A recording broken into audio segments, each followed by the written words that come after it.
Chris Janney. Number 4, Logan Whitlock.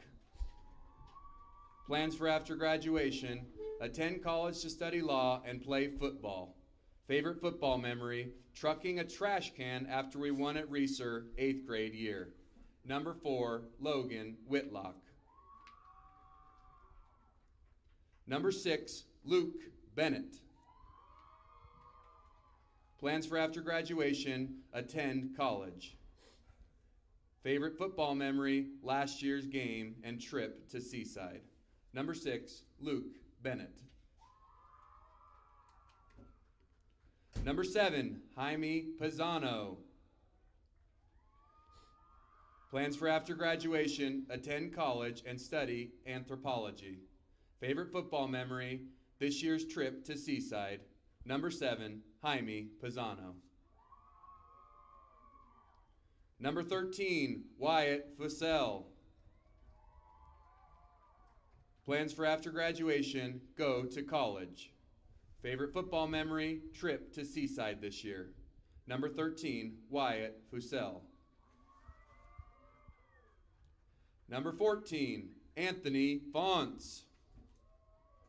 Plans for after graduation: college at KCC and Multnomah. Favorite football memory: first game, first play, first year. I didn't do well, but I definitely had fun. Number 14, Anthony Fonts. Number 17, Lane Frank. Plans for after graduation: going to nursing school.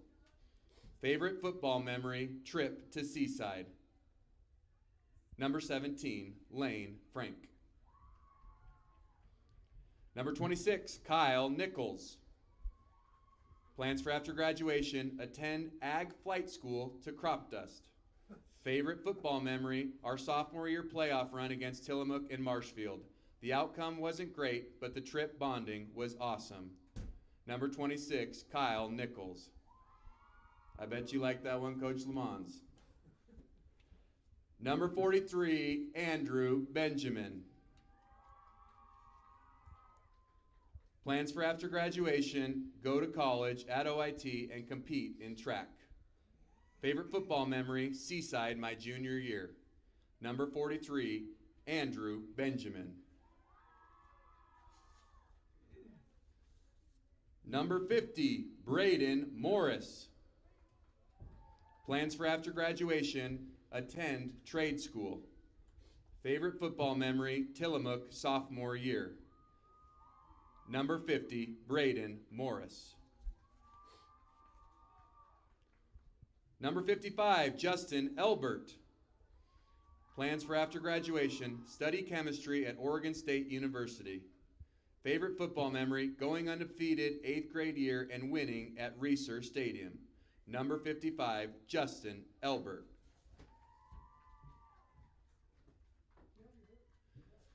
Number 56, Emiliano Ortiz Banderas.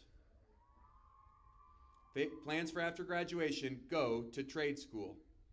Favorite football memory: Seaside when we won at the last second and being able to go in the ocean the day before. Number 56, Emiliano Ortiz Banderas. Number 60, Cody Harper. Plans for after graduation: get a job as a mechanic or go to Wyotech. Favorite football memory: getting double teamed on the line and pushing them both back. Number 60, Cody Harper. Number 61, Luke Chase. Plans for after graduation: going to college to become a pharmacist and competing in track and field. Favorite football memory: going to the coast with the team. Number 61, Luke Chase. Number 62, Alex Chavez. Plans for after graduation: go to KCC for criminal justice and then become a cop. Favorite football memory: this year versus Hidden Valley because of the rain. It was like a movie. Number 62, Alex Chavez. Number 63, Matt Iverson. Plans for after graduation: go into construction and start my own business. Favorite football memory, always messing with Coach Benjamin. Number 63, Matt Iverson. Number 64, Quinton Alter Pena. Plans for after graduation, go to trade school for welding. Favorite football memory, having all my friends pressure me into playing freshman year. Number 64, Quinton Alter Pena. Number 65, Cohen Redmond. Plans for after graduation, serve my country in the military. Favorite football memory, hanging out with the boys at Seaside. Number 65, Cohen Redmond. Can we order one online? Number 66, Michael Quintero. Stand up here for, I can't say it anymore. Plans for after graduation, go to Portland State and get a criminal justice degree. Favorite football memory, last year's dance competition with my partner, Logan. Number 66, Michael Quintero. Number 70, Jason Barrett. Plans for after graduation, join the Air Force and pursue a career in music. Favorite football memory, going up to Seaside and winning twice in one night. Number 70, Jason Barrett. Number 72, Caleb Swanson Utley. Plans for after graduation, to work as a mechanic and start a company. Favorite football memory, after my first JV game as a junior, I was able to swing up to varsity. Number 72, Caleb Swanson Utley. Number 76, Thomas Baki. Plans for after graduation, attend college. Favorite football memory, junior year against Marshfield, staying in a church and playing games with the team. Number 76, Thomas Baki.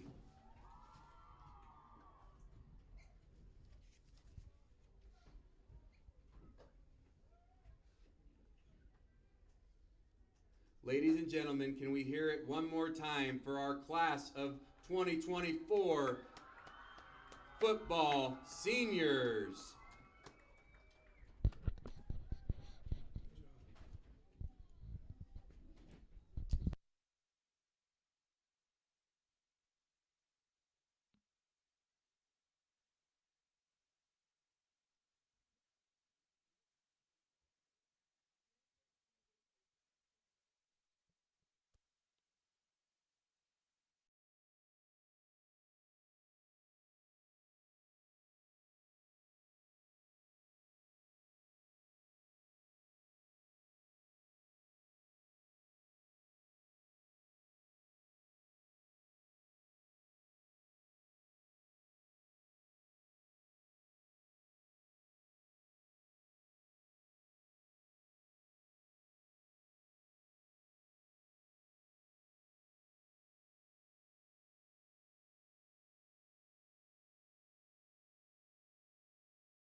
Good evening and welcome to those of you who may just be joining us. We're starting the stream early tonight so that you could watch the Henley Senior Night presentation. Matt Bowling here alongside Kevin Petrik. And Kevin, that was a pretty big senior class we saw. Yeah, that's one of the biggest I've seen here. I think were there 19? Is that correct? I think there were 19 seniors. 19, maybe. I believe it was a little over 20. Okay. I don't know, but either way, Yeah. yes, quite a deep senior class here the Hornets have. Yeah, and that's part of the reason for their success. Experienced team, and a lot of the kids announced their plans after graduation tonight. Always one of the fun nights of the year. So for any of you who may not be familiar with our setup here, this is a simulcast. In addition to the video stream, we do have a radio broadcast going on 104.3 and 960 Sports. That is going to start at 7:45, so in about 11 minutes here, according to my clock. So we're going to just step aside for a moment to get that part of the broadcast set up properly, and then we will be back at 6:45 with the pregame show. Thanks for watching.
Good evening and welcome to Hill O'Brien Field here at Henley High School.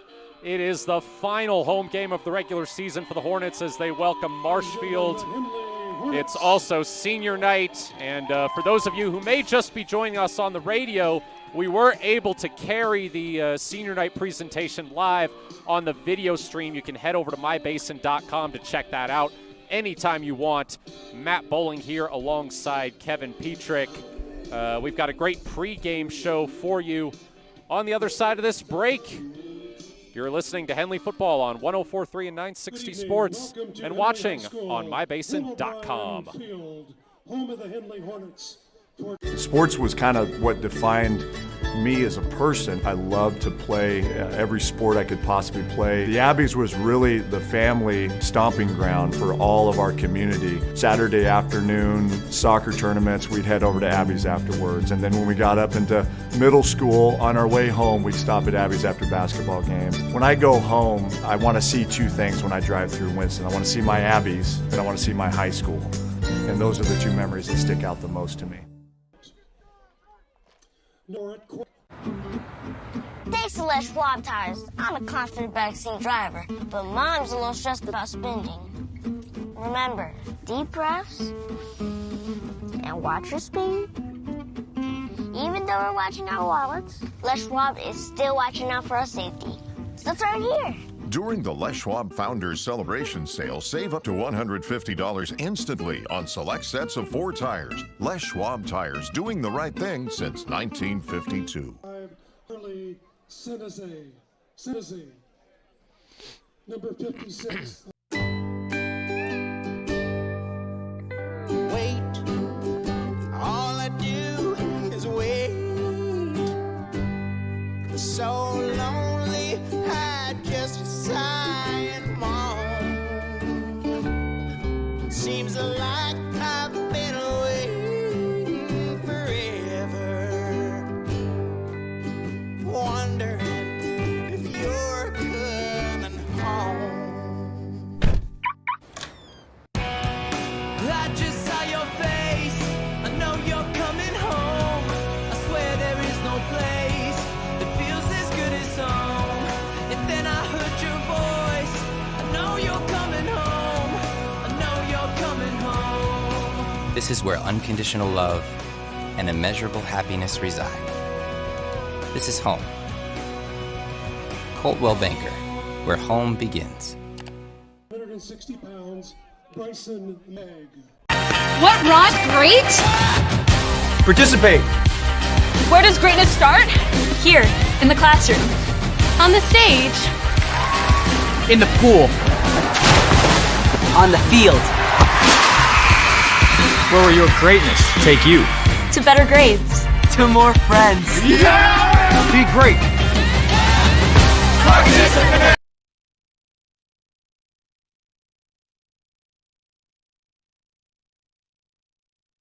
A senior, 6'1", 160 pounds, Wyatt Fussell.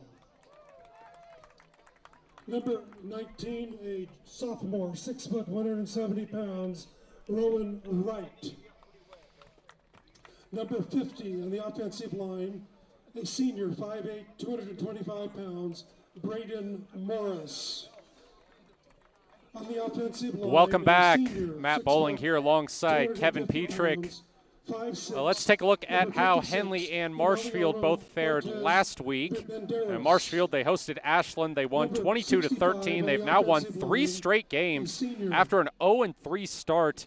As for Henley, they traveled to Klamath Union and put together maybe their most complete game of the season. They scored 5 touchdowns in the second quarter to take a 49-0 lead at halftime, capped off by a Mark Carpenter pick 6 as time expired. They went on to win 55-8. Joe Janney put up a season-high 185 passing yards with 3 touchdowns. His older brother Chris did likewise with 147 receiving yards and 2 touchdowns. Logan Whitlock had another fantastic game with 111 rushing yards, 3 touchdowns on just 8 carries, and the defense forced 4 turnovers, 3 interceptions, and a fumble. Yeah, Henley did it again. They executed all phases of the game. Probably a couple of new things we saw, a little better passing, a little more passing game, and then defense with some nice takeaways as well. So yeah, Henley Henley had that game pretty much wrapped up at halftime. We'll see how they bring it tonight. We'll take another break. When we come back, we'll hear from Henley head coach Alex Stork. Matt Bowling here alongside Kevin Petrik. You're listening to Henley Football on 104.3 and 960 Sports and watching on mybasin.com. I gained over 24 pounds. I lost motivation in working out. I lost motivation in eating healthy.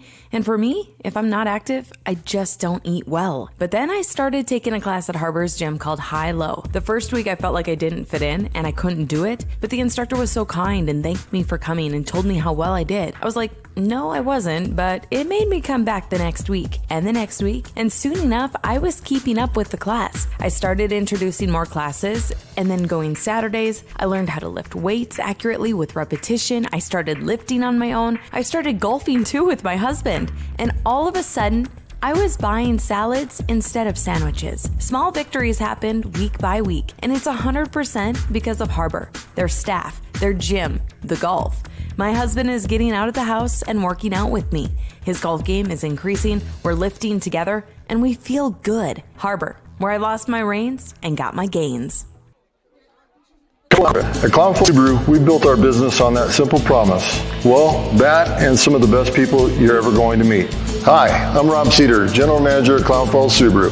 Our 62 employees make it easy for us to live up to our comfortable, not corporate philosophy. Friendly faces, easy answers, straight talk, fairness, and exceptional service.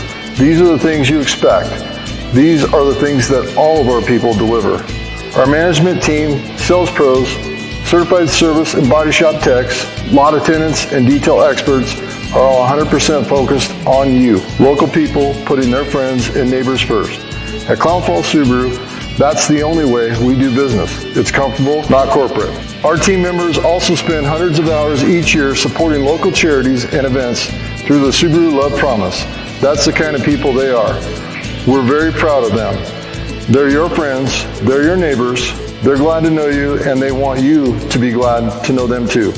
I'm Rob, and this is what makes us comfortable, not corporate. The innocence of youth. Is there anything any better? But soon they'll be in high school and facing all the same challenges you faced. How to make friends, how to fit in, how to be cool. We want our children to have everything they'll need to live fulfilling and productive lives.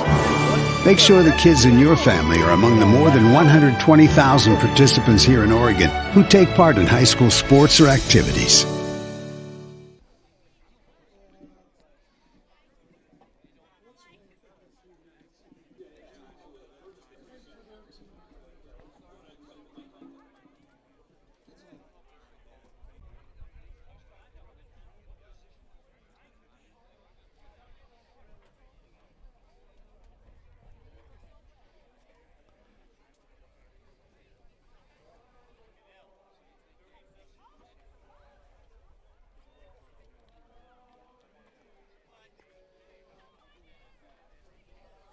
Welcome back. We had a chance to catch up with Henley head coach Alex Stork before tonight's game. Let's hear what he had to say.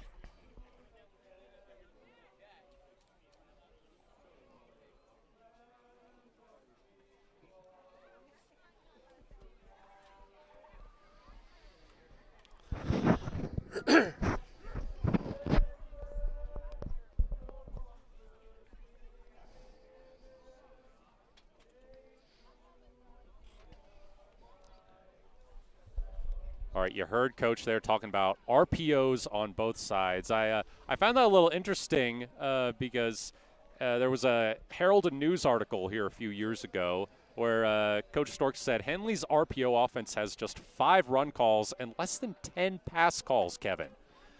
Yeah, that's what that's the philosophy here. You have kind of a basic offense and let your players read and take what the defense gives you. So if you can do that and make quick decisions and make the right decision, that offense will work for you pretty well, and it's worked well for Henley this year. This will be a good warm-up, too, for Mazama next week with Marshfield ranked number 9 in the state. The competition Henley has faced over the past couple weeks, let's face it, hasn't been that great. Right. The Big Sky Conference, as we call it, has 4 teams in the top 10. So the cream of the crop's kind of rising to the top as we get to the end of the season. And this is a big game. We have 2 top 10 teams here tonight. And it's important for the league championship race. All right, they are getting ready for the national anthem. We will step aside when they do. Kickoff just moments away here at Henley. We'll go ahead and take a break. Matt Bowling here alongside Kevin Petrik. You're listening to Henley Football on 104.3 and 960 Sports and watching on mybasin.com.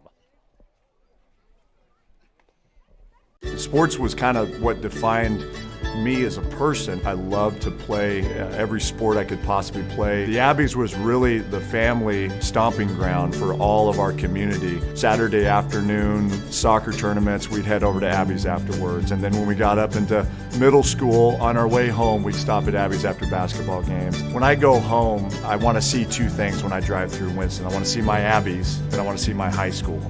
And those are the 2 memories that stick out the most to me. Would you please ride? Thanks to Les Schwab Tires, I'm a confident backseat driver, but Mom's a little stressed about spending. Remember, deep breaths and watch your speed.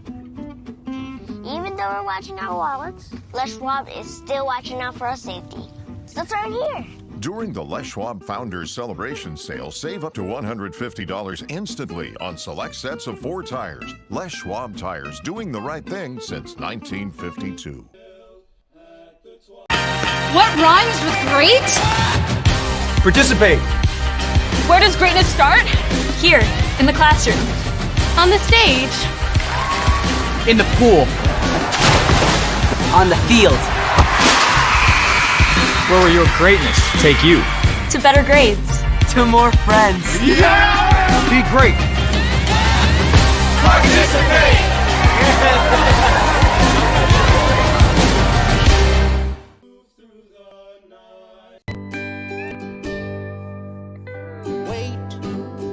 All I do is wait. So lonely, I just sigh and moan. Seems like I've been waiting forever, wondering if you're coming home. I just saw your face. I know you're coming home. I swear there is no place that feels as good as home. And then I heard your voice. I know you're coming home. I know you're coming home. This is where unconditional love and immeasurable happiness reside. This is home. Coltwell Banker, where home begins.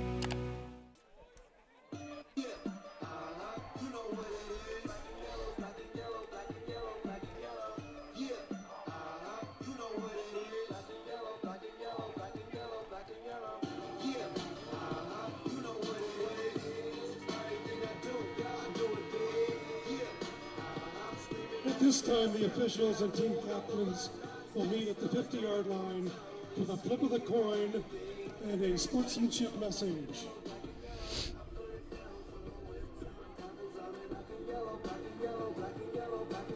Welcome back.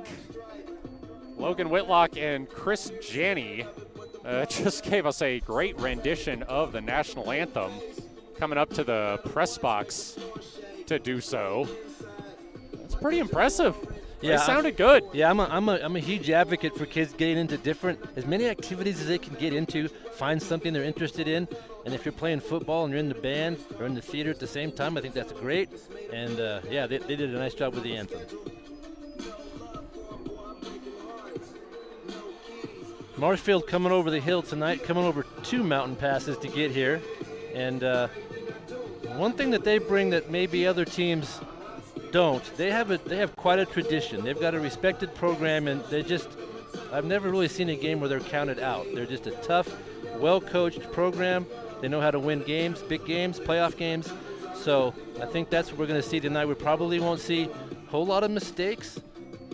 We'll probably see a team that will have to deal with Henley's speed. I think, as always, that's going to be the key for Henley, if they're quick enough on the outside. And then if that defense plays like they have been the past few weeks, I think Henley can get themselves a nice victory here tonight against number 9 in the state. Yeah, Marshfield, we mentioned they started the season 0-3, but they come into this game on a 3-game winning streak. They had a tough opening stretch, though. They were at Tillamook week 1, then they hosted Cascade, and then traveled to North Bend. That's a pretty tough opening stretch, especially for a young team. Marshfield only has 9 seniors. Yeah, I think Marshfield's definitely one of those teams you want to play them early in the year, because I think by the end they'll be a much improved team given their youth and their development with their coaching staff. So yeah, Henley's kind of got them right in the middle. So we'll see how they react tonight. But yeah, they have a nice little 3-game winning streak going. Henley, of course, has yet to lose a game. We're almost ready for kickoff.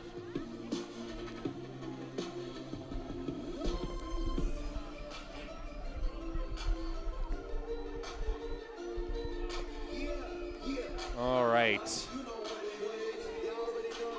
Weather not playing too much of a factor tonight.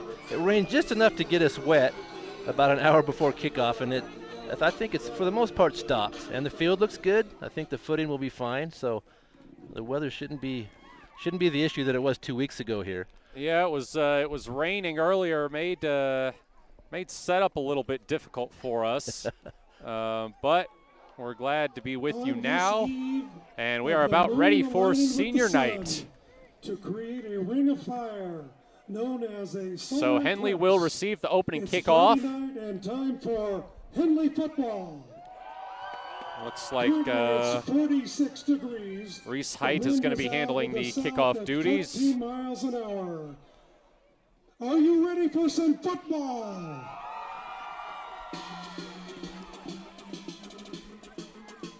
We'll see that Henley offense on the first drive tonight.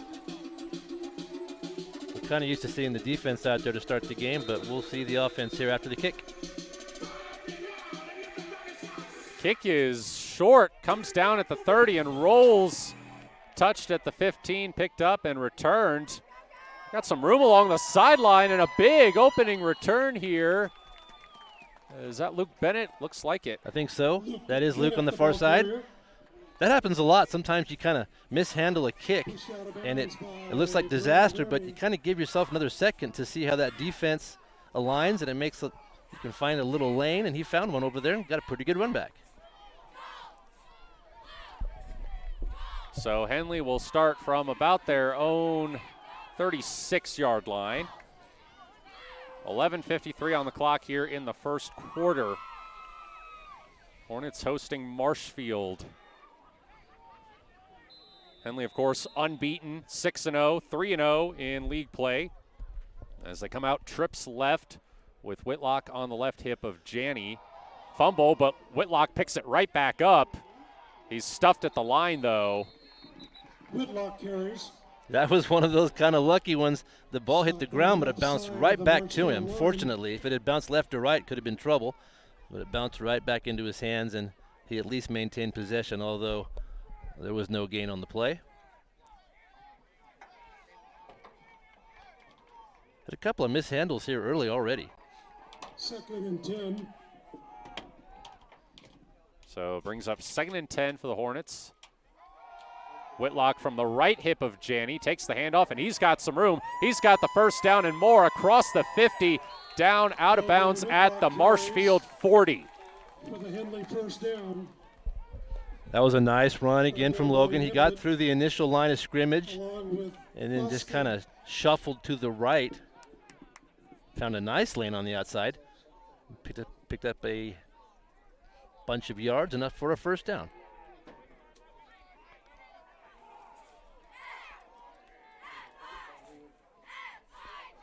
Trips left. Whitlock on the left hip of Janney.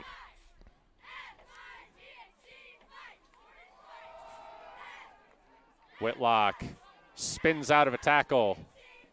Forced out after a gain of about 5. He broke a couple of tackles. It seems almost every game is the same. The defense doesn't realize you have to bring him down. You have to play it to the whistle. If you don't make the tackle a sure-handed tackle, he will escape the tackle. And we've seen that a couple of times. So another nice run. Pick up a 5 for Logan. Trips left. Whitlock on the left hip of Janney. 2nd and 5. Whitlock up the middle.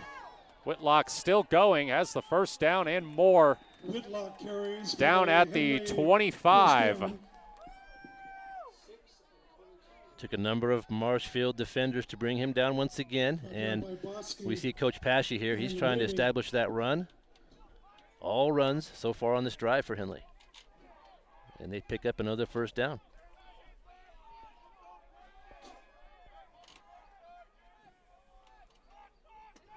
Trips left. Whitlock on the left hip of Janney. Designed to run for Joe Janney. He spins out of a tackle, spins out of another one. Spin cycle Janney down to the 20. And just a few yards away for the first down. He did a couple 360s there. He was spinning, another good run. That time they expected Whitlock. Janney kept the ball. He's got enough speed and strength to be a good runner. And he found 8 yards on that carry. It'll be 2nd down and short. Trips right. Whitlock on the left hip of Janney. And we've got a stoppage here. Let's see what the officials are seeing. Looks like an equipment issue. Chris Janney's going to have to come off. He'll be replaced by Connor Shively. We've seen a number of those. Officials really checking for the equipment. Here we go. Trips right. Whitlock on the left hip of Janney. 2nd and 2 for the Hornets on the Marshfield 20. Whitlock tripped. I think he ran into the leg of a lineman there. Yeah. Unfortunate for the Hornets as Whitlock had a decent hole. Yeah, and we've seen kind of a slippery ball, and then Whitlock slipped. The field might be a little more slick than we think. The rain did stop 15 or 20 minutes ago, but field's definitely wet, and so's the football. So no gain there. That brings up a 3rd and 2 for Henley. Still a scoreless game. 8:47 to go in the first quarter. 2 receivers on either side, and it looks like Marshfield might have jumped offside. The ball's spotted just inside the 20, and if it moves 5, it'll be enough for a first down.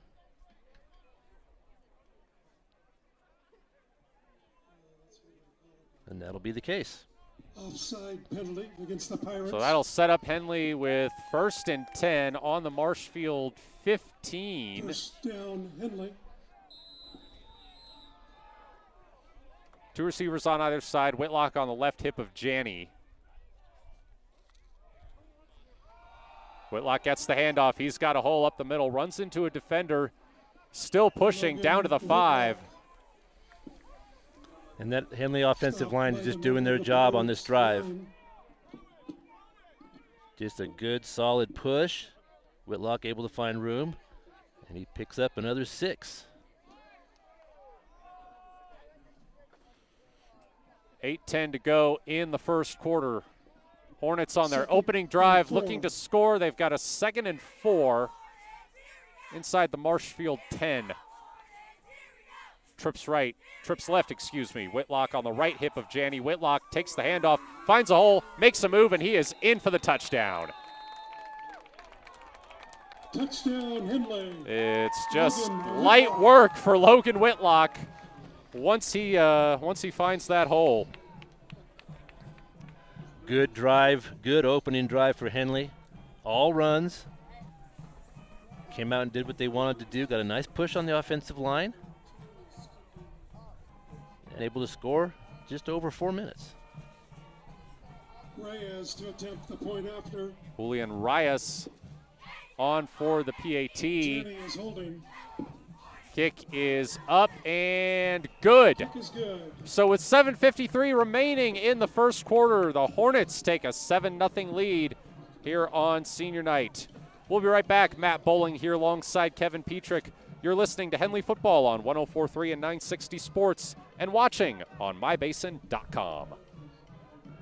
Sports was kind of what defined me as a person. I love to play every sport I could possibly play. The Abbeys was really the family stomping ground for all of our community. Saturday afternoon soccer tournaments, we'd head over to Abbeys afterwards. And then when we got up into middle school, on our way home, we'd stop at Abbeys after basketball games. When I go home, I want to see two things when I drive through Winston. I want to see my Abbeys and I want to see my high school.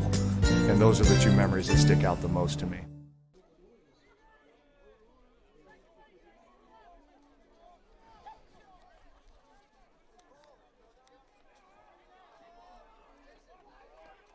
Welcome back. Henley with a 7-0 lead with 7:53 remaining in the first quarter thanks to a Logan Whitlock touchdown run. Jaime Pisano kicking We'll off. now see Marshfield get their first possession as Jaime Pisano boots it back. And it looks like it's going to be returned by David Buska. He gets up to the 20. David Bosky carries. Or I'm told that's Bosky, sorry. Brought down by Lane Frank. That was good coverage. Lane Frank in there. Along with Caleb Swanson. Lane's become a good special teams player. We've called his names quite a few times the last few weeks. And Marshfield will start off just outside the 20. So Enoch Niblett, in his first season as Marshfield's starting quarterback, will come out to try to respond to Henley's opening touchdown. He's thrown for 1,012 yards, 13 touchdowns, and 10 interceptions with about a 56% completion rate. Henley's defensive backs very strong this year. Marshfield will throw the football, so we'll see how they react. Pirates starting at their own 20. One receiver to the right. Looks like two to the left. Two in the backfield with Niblett. Handoff. And bottled up at the line of scrimmage is John Lamons. The ball carrier. Brought down by Kyle Nichols. And we've got a Henley player down. So we're going to take a timeout. We'll step aside for a moment here alongside Kevin Petrik. You're listening to Henley Football on 104.3 and 960 Sports and watching on mybasin.com. Thanks to Les Schwab Tires, I'm a confident backseat driver, but Mom's a little stressed about spending. Remember, deep breaths and watch your speed. Even though we're watching our wallets, Les Schwab is still watching out for our safety. So it's right here. During the Les Schwab Founders Celebration Sale, save up to $150 instantly on select sets of 4 tires. Les Schwab Tires, doing the right thing since 1952. Wait, all I do is wait. So lonely, I just sigh and moan. Seems like I've been waiting forever, wondering if you're coming home. I just saw your face, I know you're coming home. I swear there is no place that feels as good as home. And then I heard your voice, I know you're coming home. I know you're coming home. This is where unconditional love and immeasurable happiness reside. This is home. Coldwell Banker, where home begins. Welcome back. It looks like that's Braden Morris. Yeah, that's a tough loss for Henley. Very good on the interior line, and he's moving very slowly off the field. So, yeah, 3-year starter at center, 2nd-year captain, and he looks like he's barely able to put any weight on that left leg. yeah, you always want your strength up the middle, and he's been holding that middle for a few years here, so we hope he's going to be all right. Yeah. So tough to see that on senior night, too. It is. And Henley's been fortunate with injuries this year. It's just It happens. It's unfortunate, so we just hope for the best for him. So Marshfield will come back out with a 2nd and 9 on their own 21. Henley leading 7-0 with 7:33 remaining in the first quarter. On that first down carry, Kyle Nichols made a nice one-on-one tackle. It could have been a big gainer, but he did a nice job at the line of scrimmage making the stop, so they only picked up a yard. 2nd and 9 for the Pirates. And here's 2nd down. Trips right, one to the left. Running back on the right hip of Niblett. Niblett back to throw. Quick throw, and oh man! Steele Carpenter got popped, and they're going to say that's an interception. Yeah, that ball never hit the ground. That ball was picked off. Wow. What a start for Henley. It looked like, I'm not sure, it looked like Kern made the hit, and then was that Fussell with the interception? Well done by the Hornets. Hard to tell. The ball kind of disappeared Yeah. into a mass of bodies. Well-timed defense. And Marshfield came out, tried to throw the football early just on their second play. Henley with a takeaway. So the Hornets on the Pirates' 17-yard line. 7:21 to go in the first quarter, leading 7-0. Trips right, Whitlock on the left hip of Janney. Keeper for Janney going left side and gets sandwiched at the 15. Joseph Janney on a keeper. Yeah, Canyon Niblett for Marshfield came up and filled that hole in a hurry. Good tackle there. And Caleb Fox. Caleb Fox slow to get up for Marshfield. Timeout.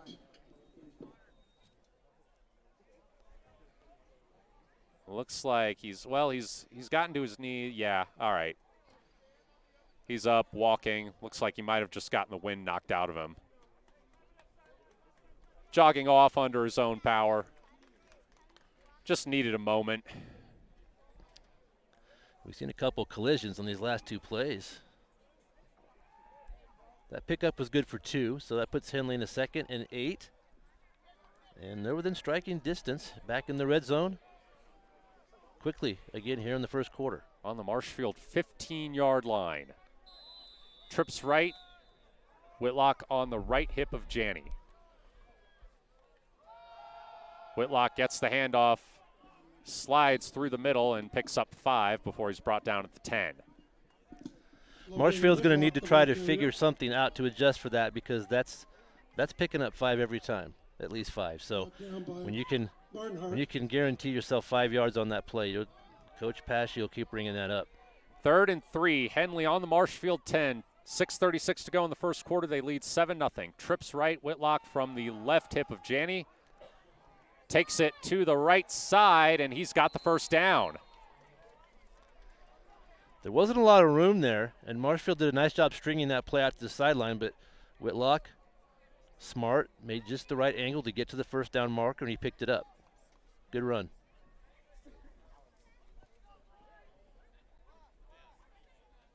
.6:26 to go. Henley showing us that pace we're used to seeing. They kind of take their time, execute their play. Trips left, Whitlock on the left hip of Janney. Gets the handoff. Whitlock. Spins and is tackled. It'll be a short gain. Should put the Hornets. Let's see where they spot it. Looks like they'll put it on the Marshfield 5. Marshfield did a better job on that run defensively. 2nd and goal for Henley. Trips left, Whitlock on the right hip of Janney. Designed run. Janney making moves, going for the goal line, wrapped up, and it looks like he's short. He's close. He's close, but not quite in. Brought down by Carpenter. I think he's right at the 1. And Laubenbeck. And that brings up 3rd down.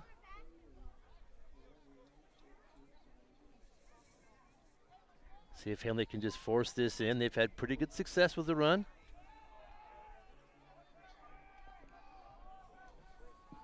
Third and goal. 3rd and goal for the Hornets. Whitlock, right side. touchdown. Henley, Logan Whitlock. Whitlock did a good job that time. I don't think he would have scored if he hadn't reached his hand across the line. Didn't quite get there with his body. Put the football over the stripe. And Logan's second touchdown of the quarter.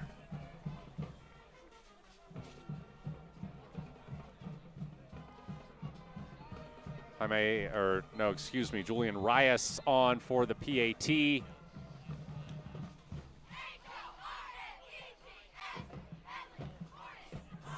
It is blocked, driven right into the line, so it'll stay 13-0 Henley with 5:12 to go in the first quarter. Back Matt Bowling here alongside Kevin Petrik. You're listening to Henley Football on 104.3 and 960 Sports and watching on mybasin.com. Thanks to Les Schwab Tires, I'm a confident backseat driver, but Mom's a little stressed about spending. Remember, deep breaths and watch your speed. Even though we're watching our wallets, Les Schwab is still watching out for our safety. So third year. During the Les Schwab Founders Celebration Sale, save up to $150 instantly on select sets of 4 tires. Les Schwab Tires, doing the right thing since 1952.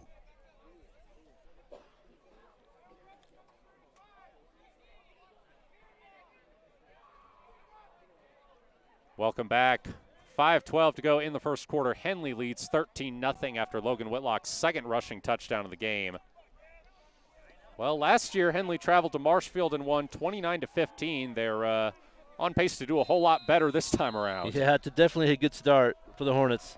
Jaime Pisano kicking off for the Hornets.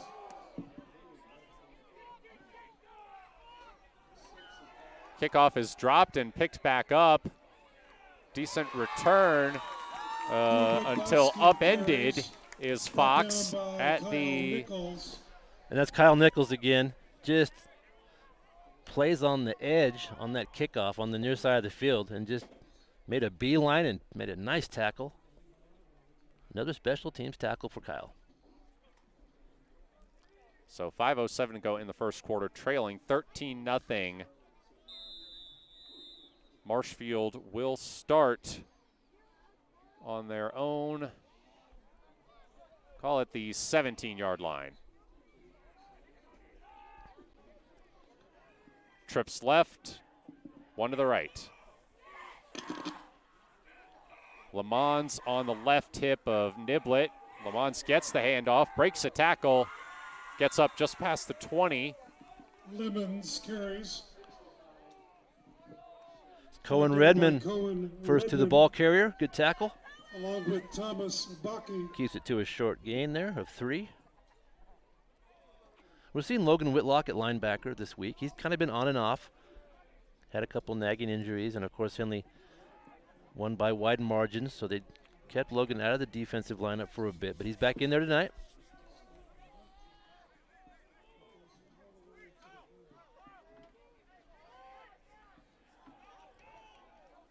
Two receivers on either side. Lamons on the left hip of Niblett. Designed run for Niblett. No, he'll throw it, and it's intercepted. That one might go for 6, and it does. It's Bryson Montag. And things have gone from bad to worse for the Pirates. Yeah, that was unfortunate for Marshfield's quarterback there. He was kind of unsure. He was scrambling to his left, didn't know whether he wanted to throw the football or not. And he kind of just kind of shoveled it forward. Bryson was right there.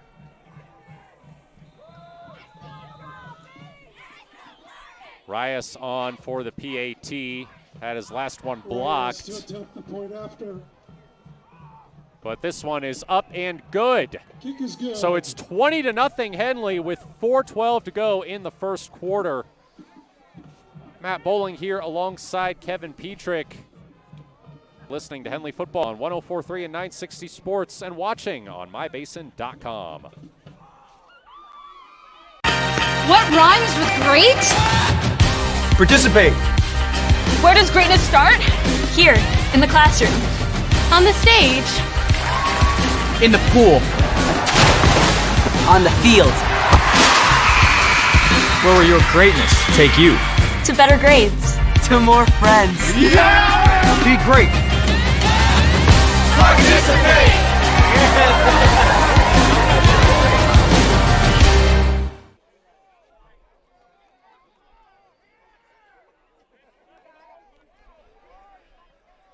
Welcome back. Henley with a 20-0 lead with 4:12 remaining in the first quarter after a Bryson Montag pick 6. That's 2 interceptions, I believe, on the first 2 pass attempts for Enoch Niblett. Kickoff returned by Bosky up to the 25, and he gets leveled. Down by Caleb Swanson Utley. Swanson Utley making the tackle right in the middle of the field. Another good special teams play. Henley's been great on special teams. Teams are not getting good run backs. They're having to start deep in their own territory, and that's part of your complete game. That's really helped out the Hornets this year, making their opponents go a long way to find some points. And Marshfield has yet to find some tonight. They trail 20-0. Pirates desperately need to get something going on this drive.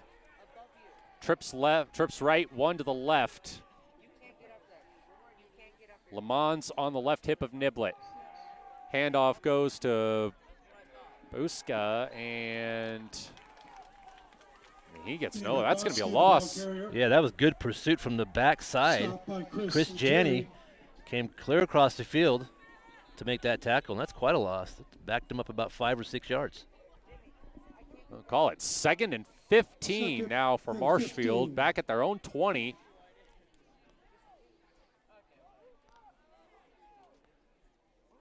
.334 remaining in the first quarter. Henley with a 20-0 lead.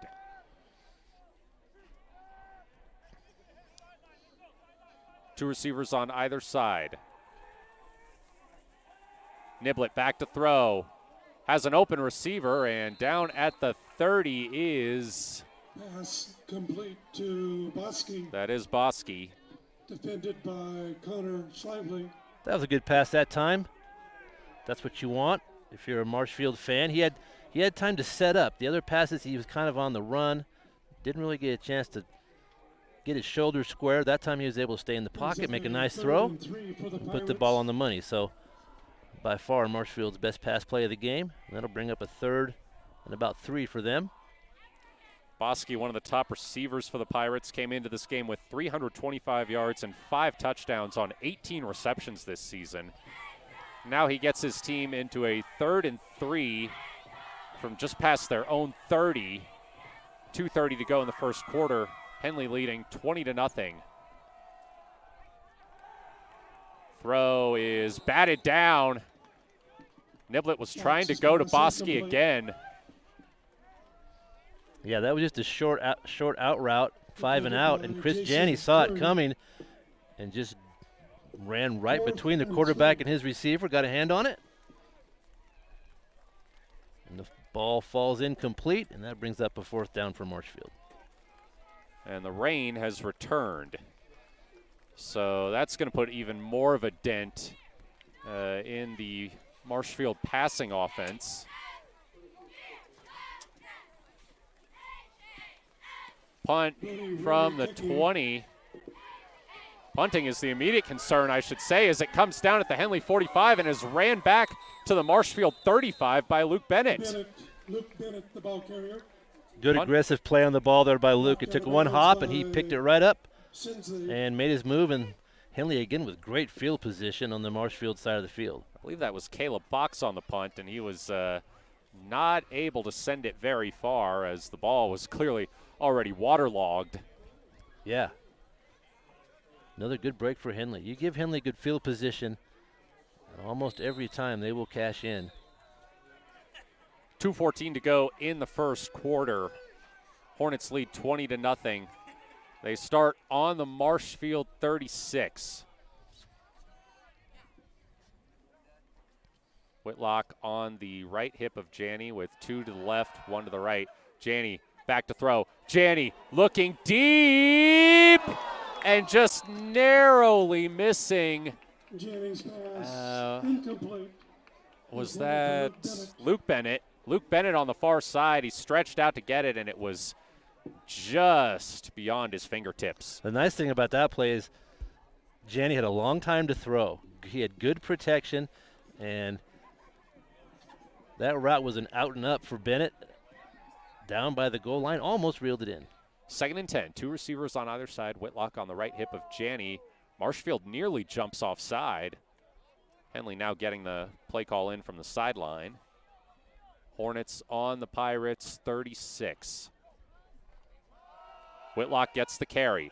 Whitlock finds room on the left side. Whitlock evading defenders down to the 25. It's a good carry on this near side. Bryson Montag had a nice block on the outside to help Whitlock find some room and pick up another first down. Good execution from the Hornets there. 2:01 remaining in the first quarter. Henley with a 20-0 lead. And the Hornets have a 1st and 10 on the Marshfield 25. Trips right. Whitlock on the right hip of Janney. Whitlock tries to go up the middle. Able to find a hole after a brief delay and makes his way down to the 20. Yeah, that one kind of took a second to open up, and then all of a sudden the linemen sustained their blocks, and there was a crease. A pretty good gain. Picked up 6. Henley on the ball quickly now. Same formation looks like. And that time Marshfield did jump. So that'll should move Henley down to the 15. That should be enough for a first down, I think. 5 yards, that'll be just enough. Yeah, it should. Yep. Marshfield jumped a few times. Just past the 15, actually. Call it the 13. Whitlock on the left hip of Janney. 3 receivers out to the right. Designed run for Janney. He goes left. Janney down to the 10 before he's forced out.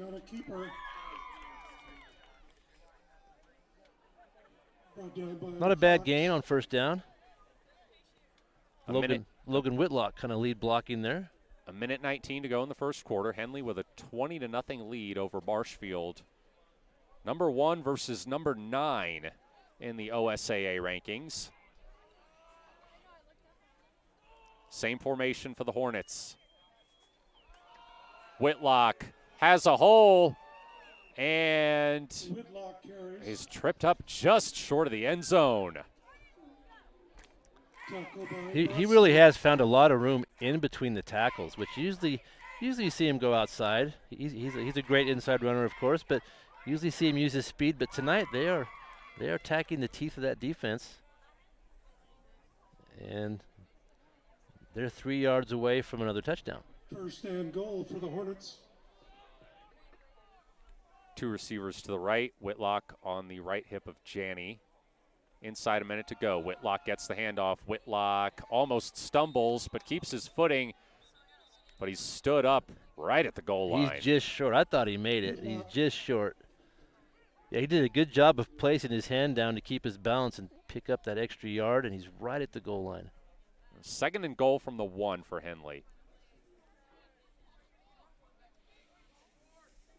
Inside 45 seconds to go in the first quarter.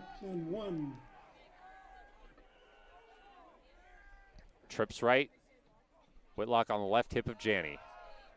And Whitlock is through the hole and in for the touchdown. A first quarter hat trick for Logan Whitlock. And the Hornets have a 26-0 lead, PAT pending.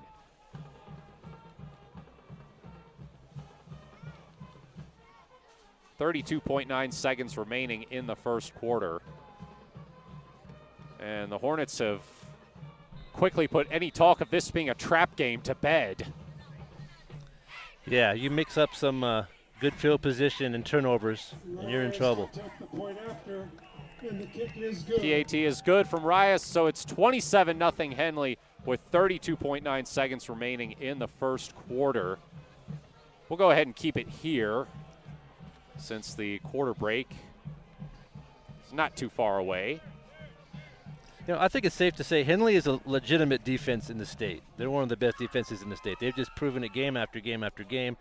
And it's tough for a young quarterback and a young team to come make this trip and deal with this defense. They're very good. They're very good. So, and we're seeing Marshfield struggle a little bit, just as most teams have.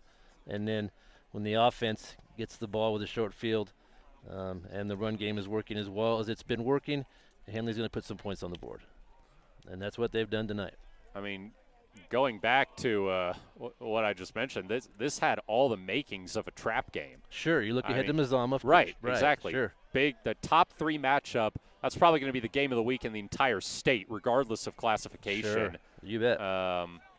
Marshfield, ranked number 9 in the OSAA rankings. They are unranked in the coaches poll, though.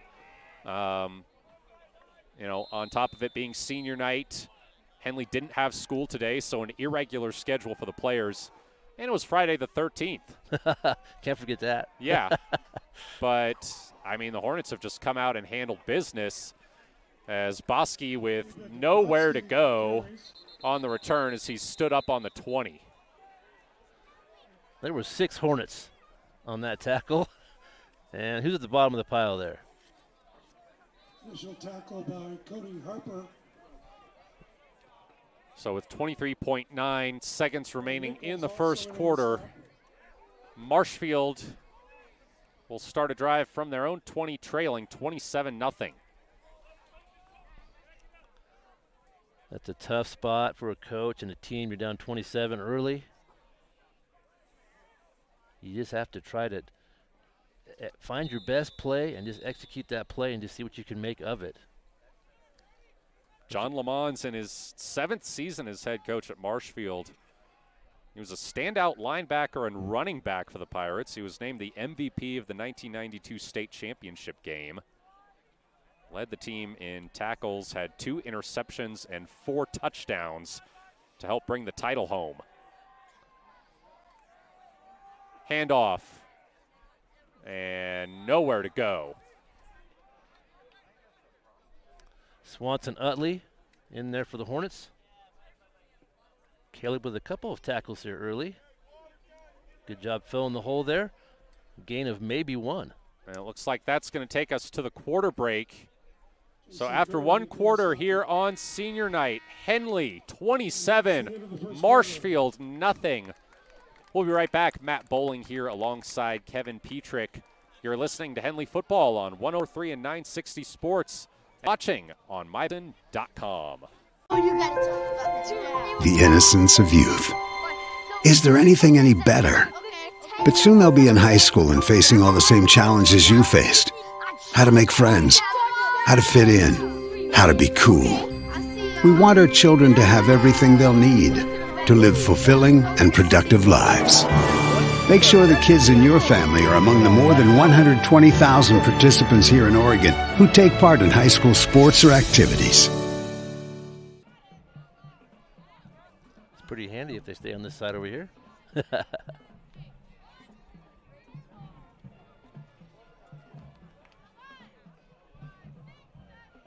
Welcome back.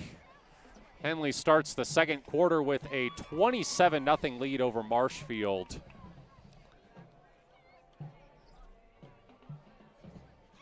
And I mean, I don't know what to say, really. I was not expecting this. I was not expecting this. Yeah, well, I think we're learning how good Henley is. They can do a lot of things with a lot of experienced players. The kids know football, and they just made some great plays already and have a big lead. Marshfield starting with a 2nd and 9 from their own 21. Trips left, Niblett. Back to throw, over the middle, intercepted. It's Kyle Nichols. Kyle Nichols. Sorry. Kyle again with a big play. And he was just kind of playing center field on that one. He read the quarterback's eyes and just went right to the football. Another takeaway for the Hornets. It'll start them on the Marshfield 27. So with 11:53 to go in the second quarter, Henley could put the running clock on if they score and get the 2-point conversion. Janney all alone in the backfield with 4 receivers out to the left. Janney looking deep down the right side, wide open, touchdown, Chris Janney. Joseph Janney to Luke Defensive Bennett. back slipped back there, and he was wide open. Yep. That was Luke Bennett. I'm sorry, not Chris Janney.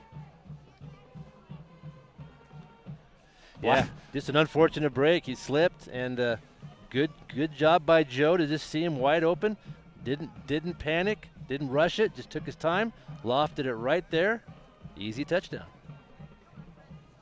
Note to any teams who might be picking out jerseys, dark numbers on a dark jersey makes any announcer's job very difficult. It can be hard to read, for sure.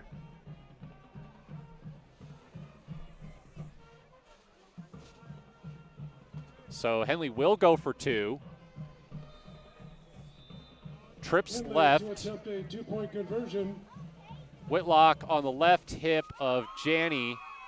Janney back to throw, looking, caught. And that is Luke Bennett again.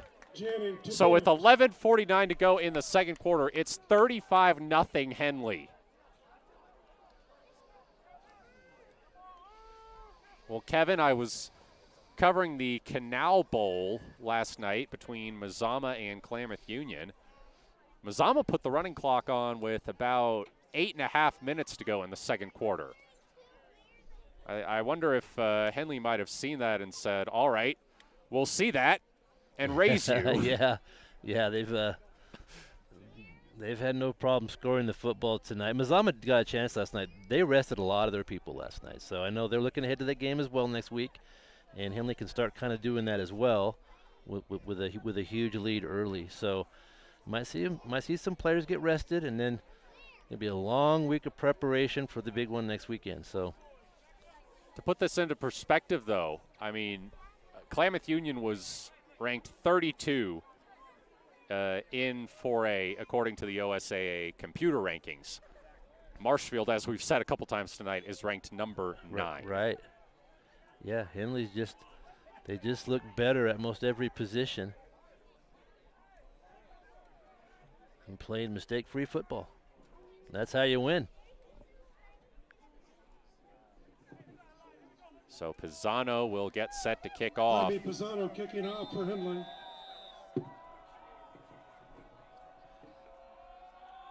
And he sends it deep. Wow.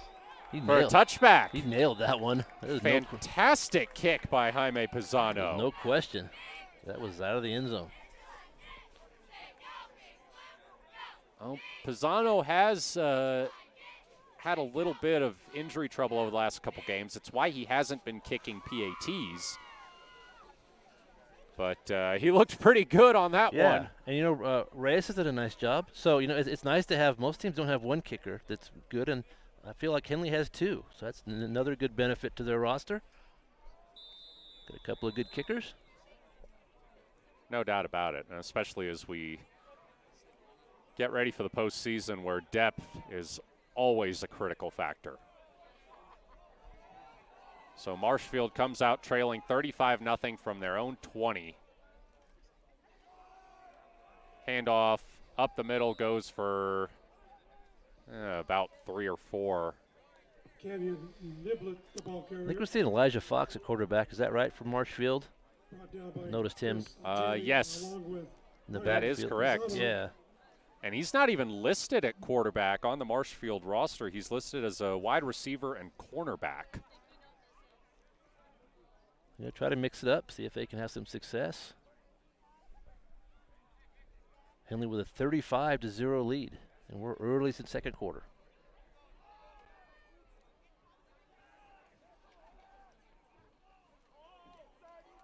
Handoff up the middle with a brief gap is John Lemons. Lemons carries. So John Lemons, the son of head coach John Lemons, I don't know if it's a clerical error or not, but there's no senior or junior suffix. Brings up a 3rd and 4 for the Pirates.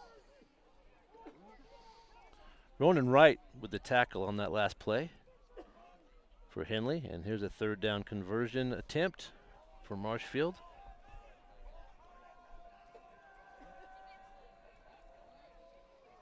They've not had very good luck on 3rd down tonight. 2 receivers to the right, 1 to the left for Elijah Fox. Fox back to throw. Looking deep. It has a receiver, but it's off the hands of Steele Carpenter. Or off the hand, I should say. He had his right hand outstretched. He was able to get a step on, who was that in coverage? Might have been Shively. Was that Can't see his number. Yeah, it looks like that. No, it was actually. It was Fussell. Wyatt Fussell, it was Wyatt over there. Yeah, you're right. Henley defense doesn't let receivers get behind them very often, but there was an opportunity there for Marshfield. Ball just a little bit overthrown. The good news for Marshfield, he had plenty of time. Good protection there. That brings up a 4th down.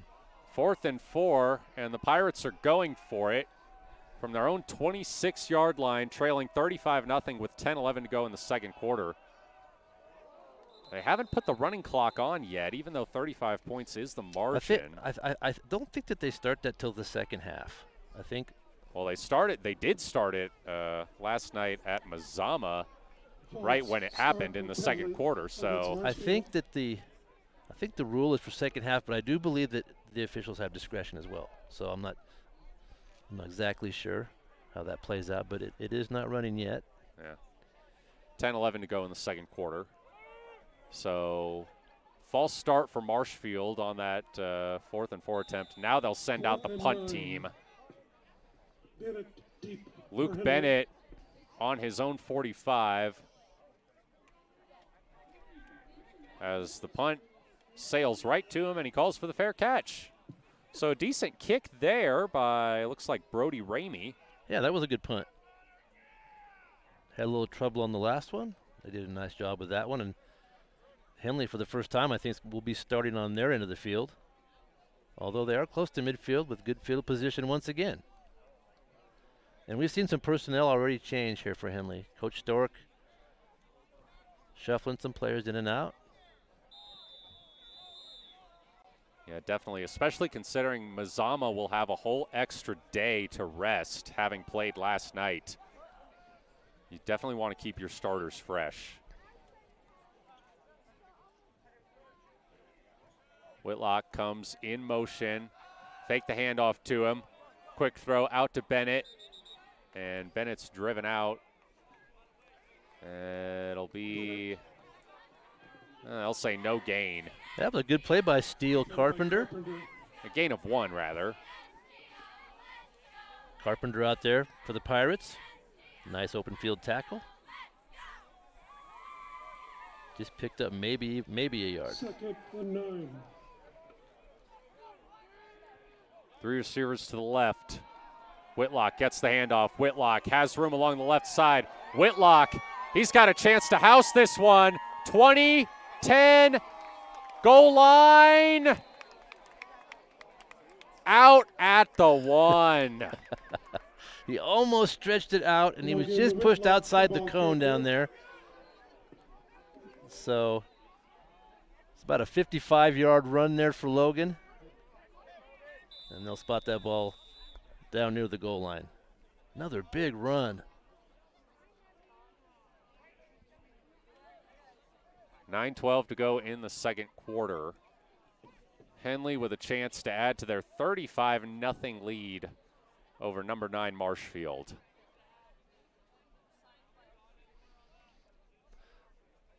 Referee signaling something. He's going to come talk to the Henley coaches. Not sure what this is about.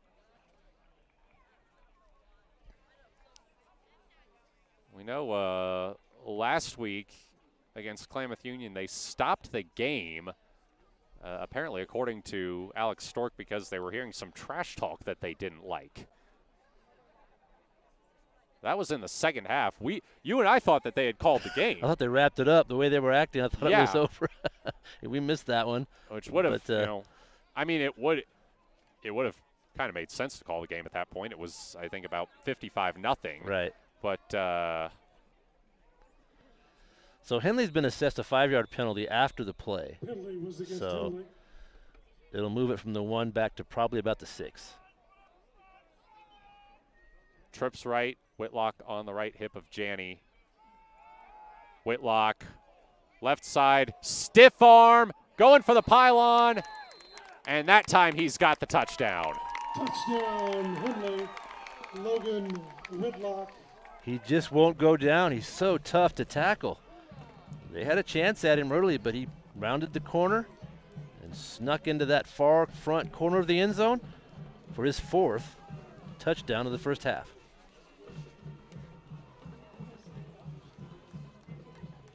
That puts him at 30 total touchdowns this season in his 7th game. 9:06 remaining in the first quarter. The PAT is up and good. So the Hornets take a 42-0 lead over Marshfield. We'll take a break. Matt Bowling here alongside Kevin Petrik. You're listening to Henley Football on 104.3 960 Sports and watching on mybasin.com. Sports was kind of what defined me as a person. I loved to play every sport I could possibly play. The Abbeys was really the family stomping ground for all of our community. Saturday afternoon soccer tournaments, we'd head over to Abbeys afterwards. And then when we got up into middle school, on our way home, we'd stop at Abbeys after basketball games. When I go home, I want to see 2 things when I drive through Winston. I want to see my Abbeys and I want to see my high school. And those are the 2 memories that stick out the most to me.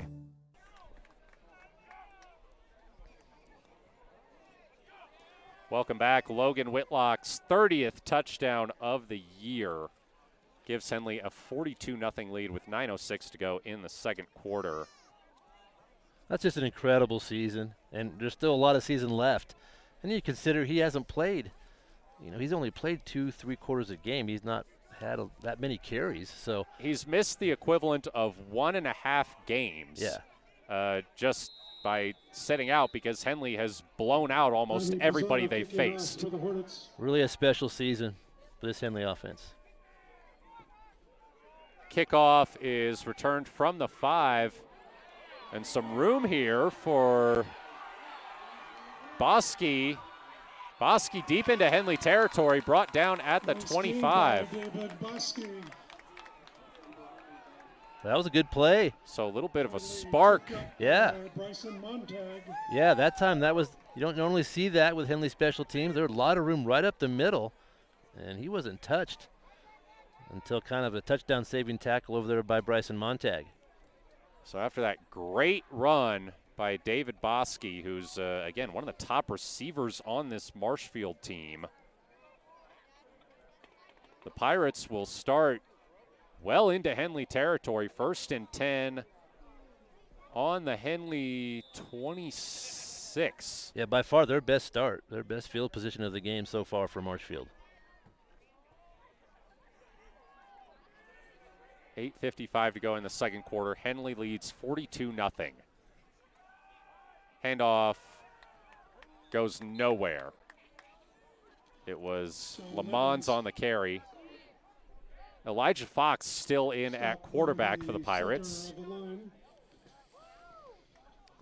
That was Caleb Swanson-Utley again, right in the middle of that line with the tackle. He's had a few.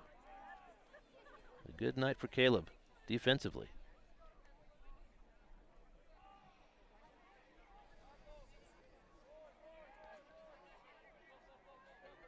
A little bit of confusion out there. Players on both sides of the line trying to figure out where they need to be. Now they're set. 2nd and 9.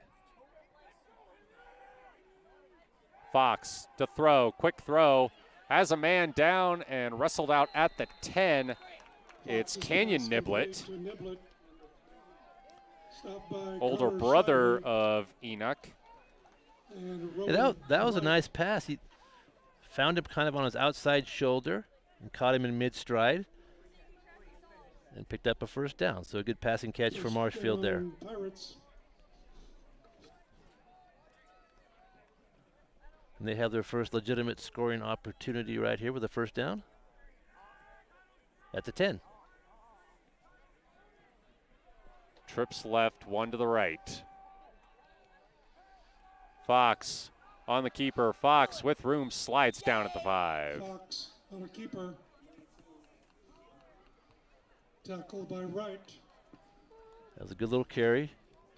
Nothing tricky, just found some room inside. Picked up about half of what he needs. Bringing up second down. Second and goal for the Pirates. Second and goal for Marshfield on the 5. Trips left, Fox back to throw, looking open, touchdown. David Bosky was able to slip past the defense and had plenty of space to make that catch. So the Pirates get on the board with 6:51 to go in the second quarter. They make it a 42-6 ball game pending the PAT. Looks like they're going to go for 2. That was a good route that time. He just found some empty space in the end zone, just turned around and kind of sat there. His quarterback found him for the easy score. 2-point conversion.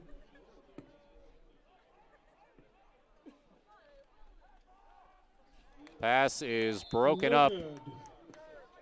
So with 6:51 to go in the second quarter, it's Henley 42, Marshfield 6.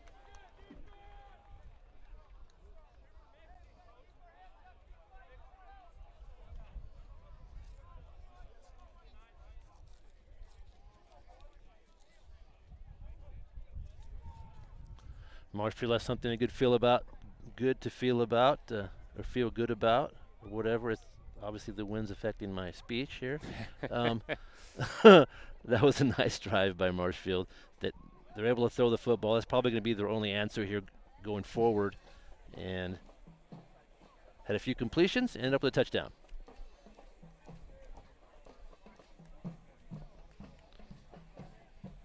You're trying to identify players. If you're watching the live stream, it's pretty easy to see Jason Kern. I don't know if you've noticed this, Matt, but he's got optic yellow gloves, optic pink socks, optic shoes. We know where he's at. Yeah. He brings a lot of energy on the field, and he's a snappy dresser too. He's turned into a playmaker for this Henley defense. Definitely has. Reese Hike kicking off for the Pirates. Squib kick rolls down to the 20, where it's returned by Luke Bennett up to the 40. So that's where Henley will start their drive, up 42-6 with 6:46 left in the second quarter. Down by Ramey. Henley's used to this. Good field position to start this drive. Just under 7 minutes left to play here in the half, and they've already racked up 42. Get a peek in the huddle over there and see if we've got most of the starters are still in there for the Hornets. You have to wonder at what point Alex Stork will begin to sit them.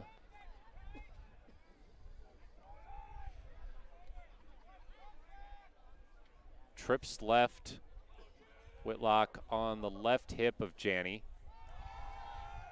Whitlock gets the carry up to the 45. Another nice first down play.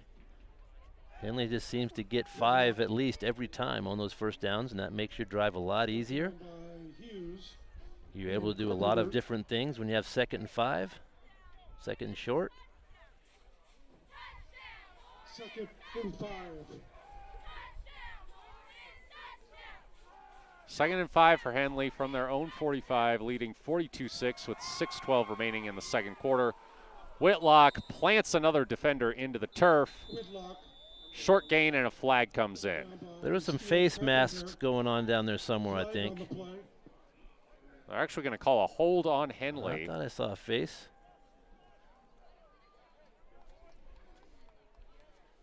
But that was thrown early on in the play, so the official definitely saw something. And they'll mark that one off against the Hornets.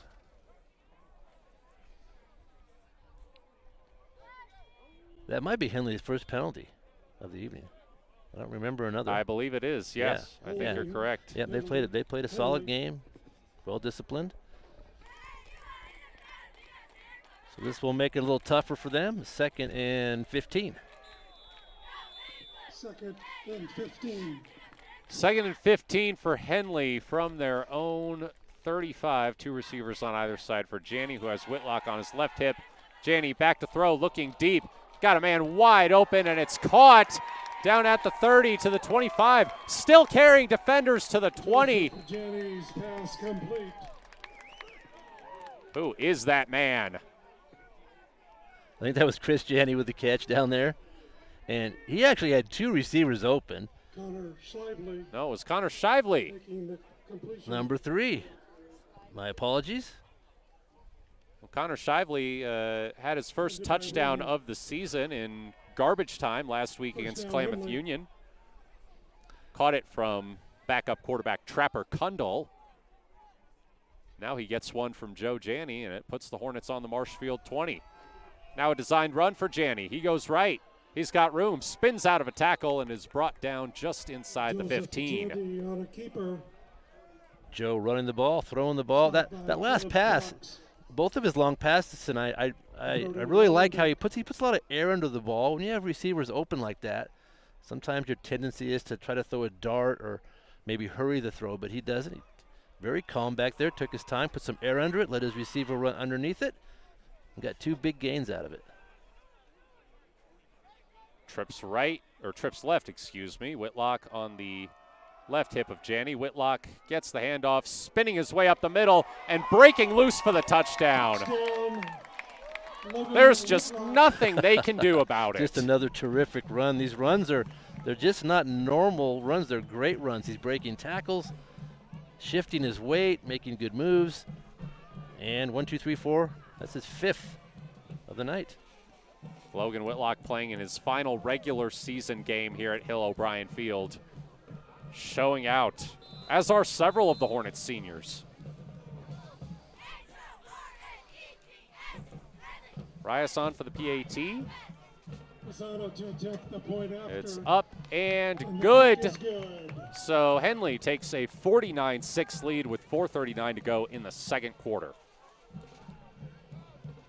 They've scored so many touchdowns that we're all out of commercial breaks. and I'm running out of paper.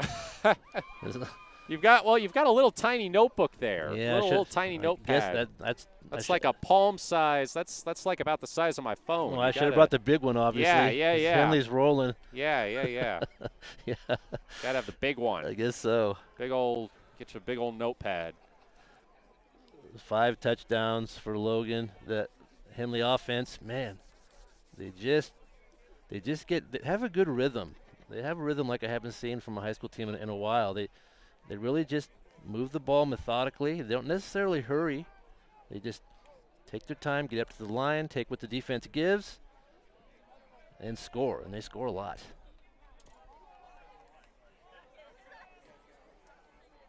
So we are a little more than an hour of real time into this game. It's 4:39 remaining in the first half. Henley 49-6. Really could have put the running clock on by now. But regardless, we know we will for sure see it after halftime. So 2nd half should last about half an hour total. As here's another big return for Marshfield. This time it's Steele Carpenter. He's still going. 20-10, one man to beat. Steele Carpenter with a kickoff return touchdown. Well, Henley at least has one thing to work on headed into Mazama next week, and that's special teams. Yeah, well, Marshfield must have seen something because their last 2 kickoff returns have been very good. So they found a way to get around that Henley special teams that we've been talking about all night. Really good run back last time, and this time all the way back for a touchdown.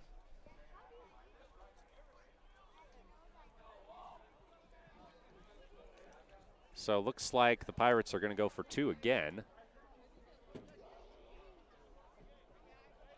4:22 remaining in the second quarter. That cuts it to 49-12.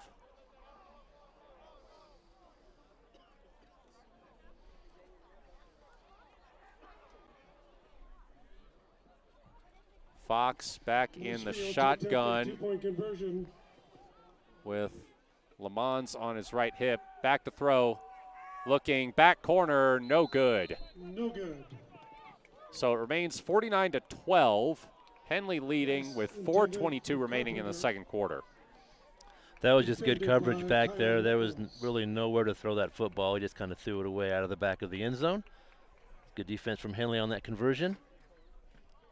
And they maintain a 37-point lead. Just 4:22 left to play here in the second quarter.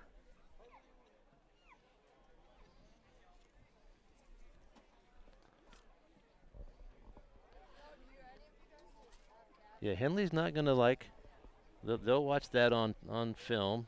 They're not going to like having kicks returned against them. Mazama had one last night, the opening kickoff of the second half. They returned all the way for a touchdown, so definitely don't want to give up one of those in a big game. So Reese Height will kick it back to Henley. It's Whitlock and Bennett back to field this one.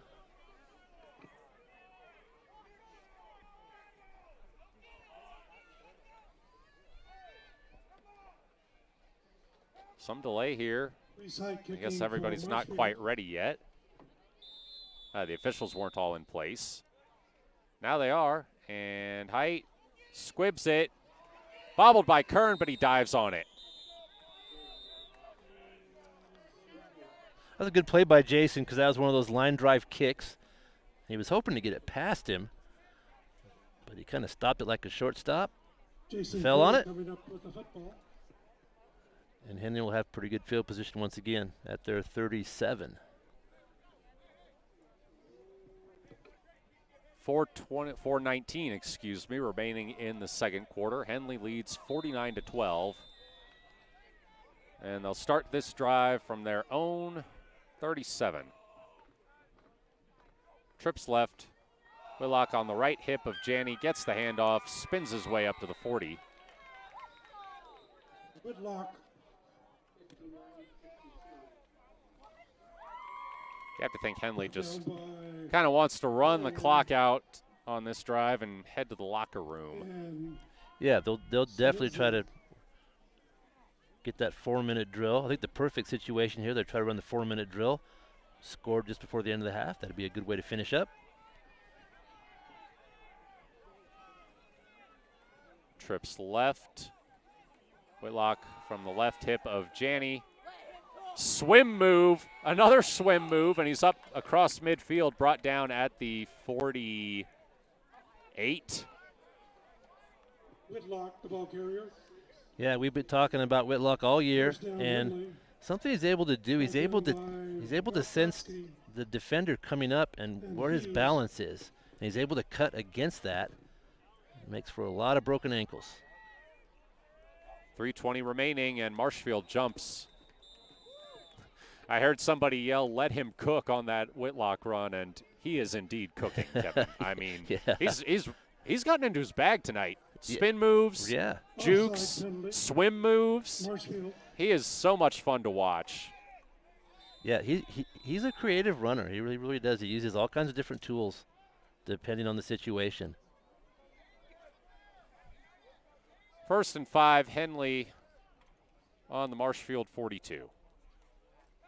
Janney back to throw. In trouble. Gets out of the sack, but not for long. Janney sacked on the play. Yeah, that's the first real pressure we've seen tonight from the Pirates. Ricardo Chacon-Hughes in there to make the tackle for the Pirates. Henley's kind of had time to do whatever they wanted tonight, but not on that play, and that's a big loss. It'll set him right back at the 50. Call it 2nd and 14. 2.5 minutes to go in the first half. Hornets lead 49-12. Henley now really taking their time. They're going to use all the play clock here.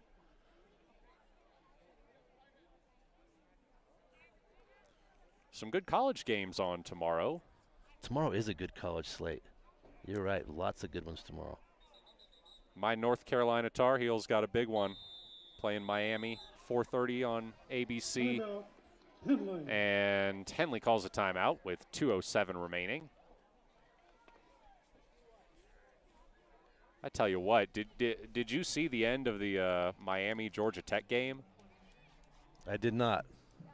Oh yes, that was the one. So where, yeah, yes, I they've did. Miami has the ball. Literally, all they have to do is kneel, right, and the game's over. Instead, they run, they fumble, and Georgia Tech is able to throw it downfield and score a touchdown with no time on the clock, basically, or 2 seconds left. Right. Yeah, Oregon fans know a little bit about Coach Cristobal. They had some things to say about that. Yes, that was interesting.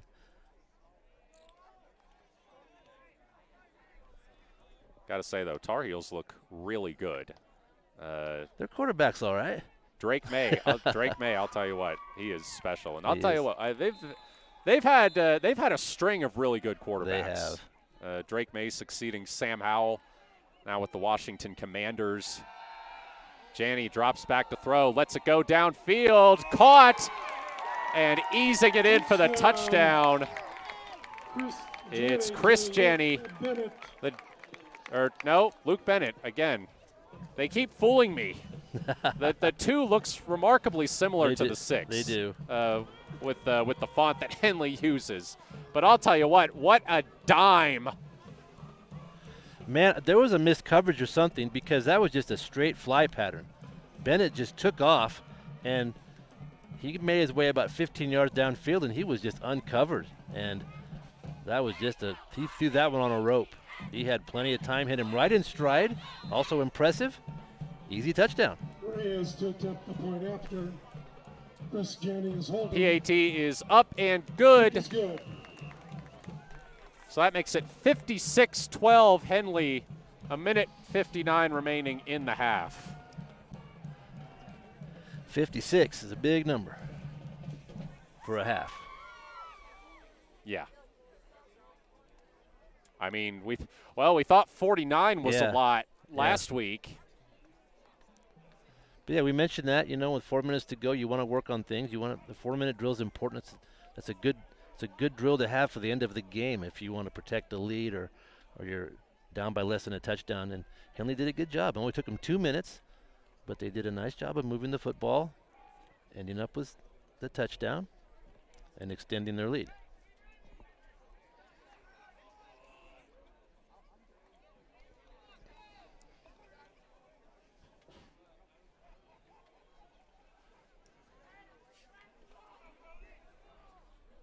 Not quite as many people here as we've seen the last couple of weeks. I think the weather might have scared a few people away. Yeah. Maybe some of them were camping out for the eclipse. Who knows? Pisano sends that one back for another touchback. Great couple of kicks there for Jaime Pisano. Well, that's the best way to avoid a run back. And so the Henley kickers are going to want to put that ball out of the end zone for sure. 1:59 remaining in the half. Marshfield comes out trailing 56-12. Marshfield's had a little bit of success passing the ball.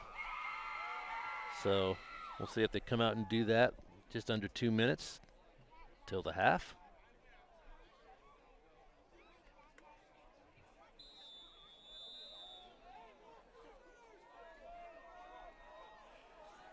Marshfield starting on their own 20.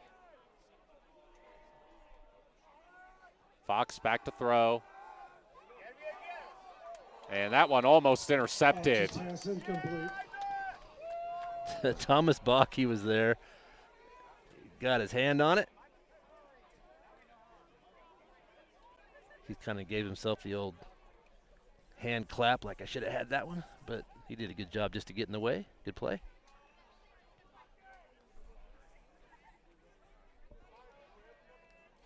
And the clock is stopped with the incomplete pass.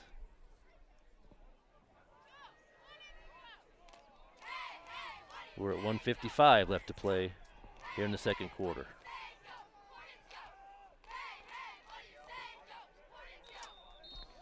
Fox's pass complete to Lemons.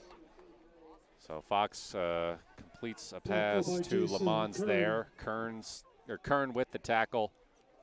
We hadn't really seen that yet. That was just a little swing pass. Receiver just made a little sprint toward the sideline, and that was a pickup of about 4. Call it 3. And now Marshfield's taking their time. 3rd and 7. Marshfield working from their own 23. 1:08 remaining in the first half. Pirates trail 56-12. Fox back to throw. Fox with time. Slings it down the right sideline, and it looks like that was too high for Bosky there. So that'll bring up 4th down with 58.6 seconds remaining in the half. Looks like they will kick it away. Bosky's a good receiver. He ran a nice route over there. Ball just overthrown just a little bit. And Marshfield forced to punt. 4th and 6 for the Pirates.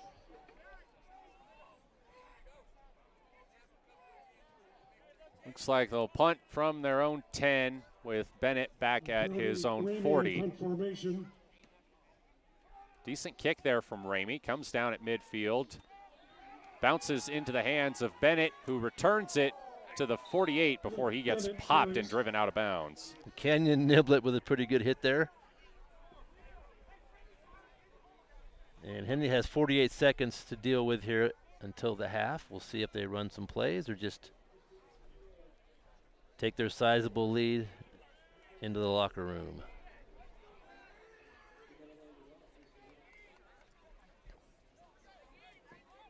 They appear to be lining up in victory formation. Yeah.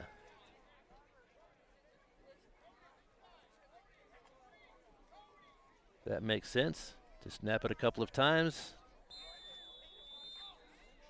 We hope Mario Cristobal is watching.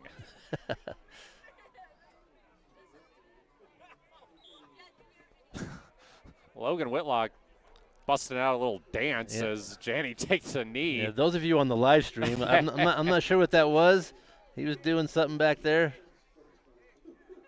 Little Lord of the Dance. He's something going on. He's a guy who likes to have fun. He does. That was apparent from the very first game of the season. I think Coach Dork just told him, we've probably seen enough of that Lord of the Dance. And Logan gave him the thumbs up. All right, Coach. That knee will do it. Henley takes a 56-12 lead into halftime here on senior night at Hill O'Brien Field. And that's the end of the first half. This top 10 matchup is looking more like a tune-up game for the Hornets, as they've got a big one next week with Mazama. We'll discuss that and more in our halftime report when we come back. Matt Bowling here alongside Kevin Petrik. You're listening to Henley Football on 104.3 and 960 Sports and watching on mybasin.com. Sports was kind of what defined me as a person. I loved to play every sport I could possibly play. The Abbeys was really the family stomping ground for all of our community. Saturday afternoon soccer tournaments, we'd head over to Abbeys afterwards. And then when we got up into middle school, on our way home, we'd stop at Abbeys after basketball games. When I go home, I want to see 2 things when I drive through Winston. I want to see my Abbeys and I want to see my high school. And those are the 2 memories that stick out the most to me. Thanks to Les Schwab Tires, I'm a confident backseat driver, but Mom's a little stressed about spending. Remember, deep breaths and watch your speed Even though we're watching our wallets, Les Schwab is still watching out for our safety. So it's right here. During the Les Schwab Founders Celebration Sale, save up to $150 instantly on select sets of 4 tires. Les Schwab Tires, doing the right thing since 1952. Wait, all I do is wait. So lonely, I just sigh and moan. Seems like I've been waiting forever, wondering if you're coming home. I just saw your face, I know you're coming home. I swear there is no place that feels as good as home. And then I heard your voice, I know you're coming home. I know you're coming home. This is where unconditional love and immeasurable happiness reside. This is home. Coltwell Banker, where home begins. Great? Participate. Where does greatness start? Here, in the classroom. On the stage. In the pool. On the field. Where will your greatness take you? To better grades. To more friends. Yeah! Be great. Participate!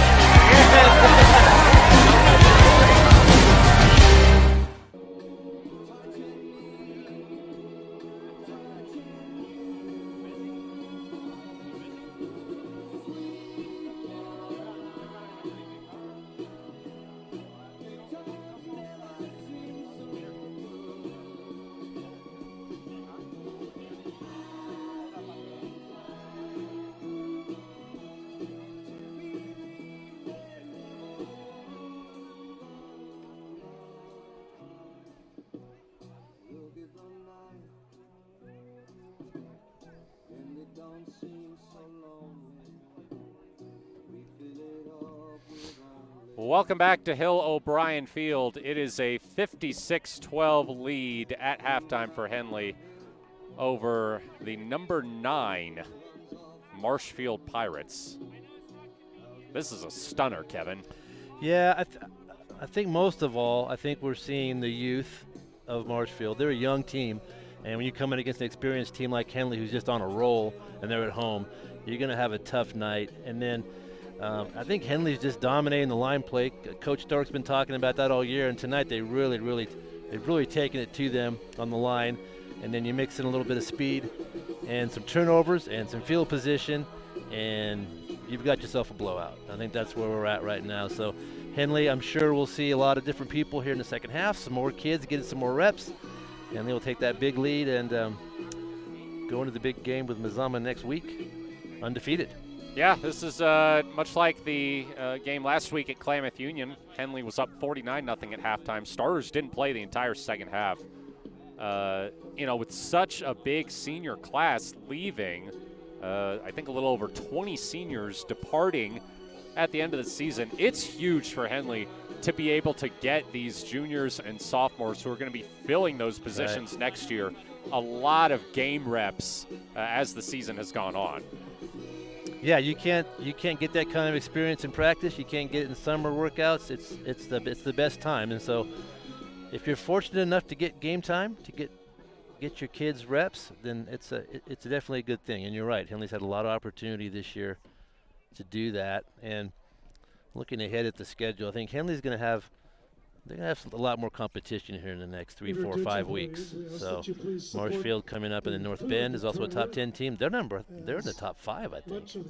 North Bend. So yeah, Henley they're in a good spot, and we'll just see how they react here in the second half. We probably won't see Whitlock again.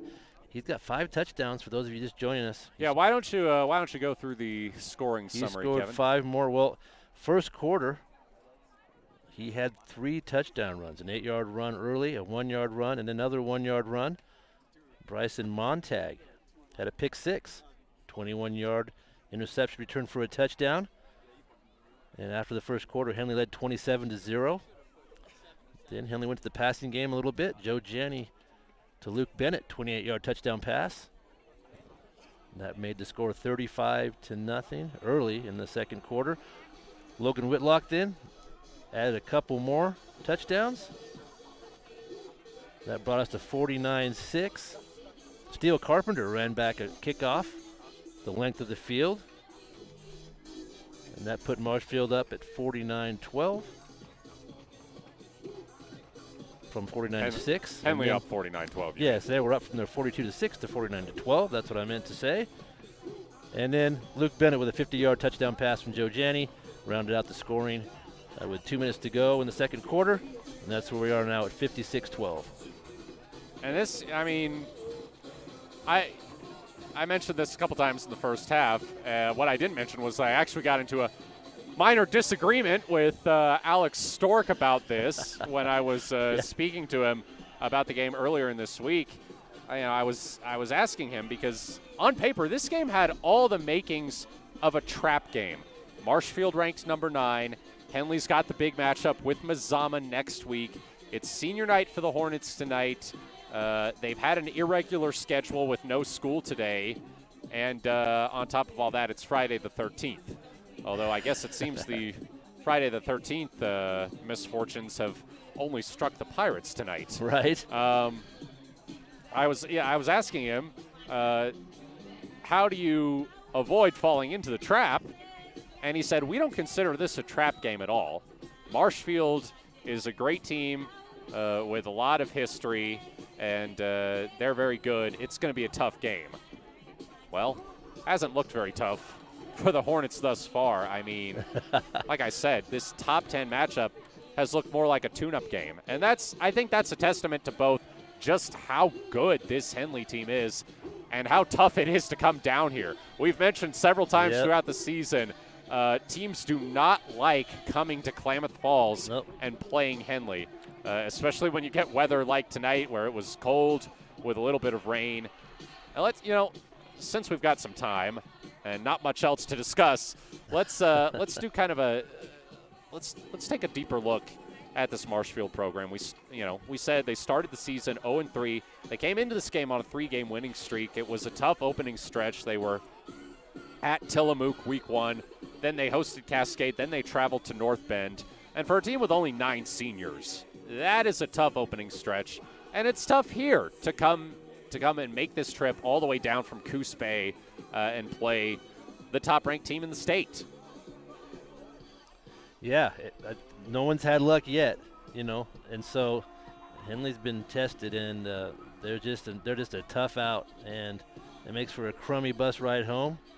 It's just one of those games, though, and every program's been through it. You go through rebuild. Marshfield has been good for a long time. That's why Coach Stork didn't consider this a trap game, because that's what these coaches will tell you. They've seen enough football around these parts that you just can't count anybody out. So they definitely came in with the right idea, and Henley just took control early. One thing I do have here in my notes that I haven't mentioned yet is that in addition to being young, Marshfield's also kind of small.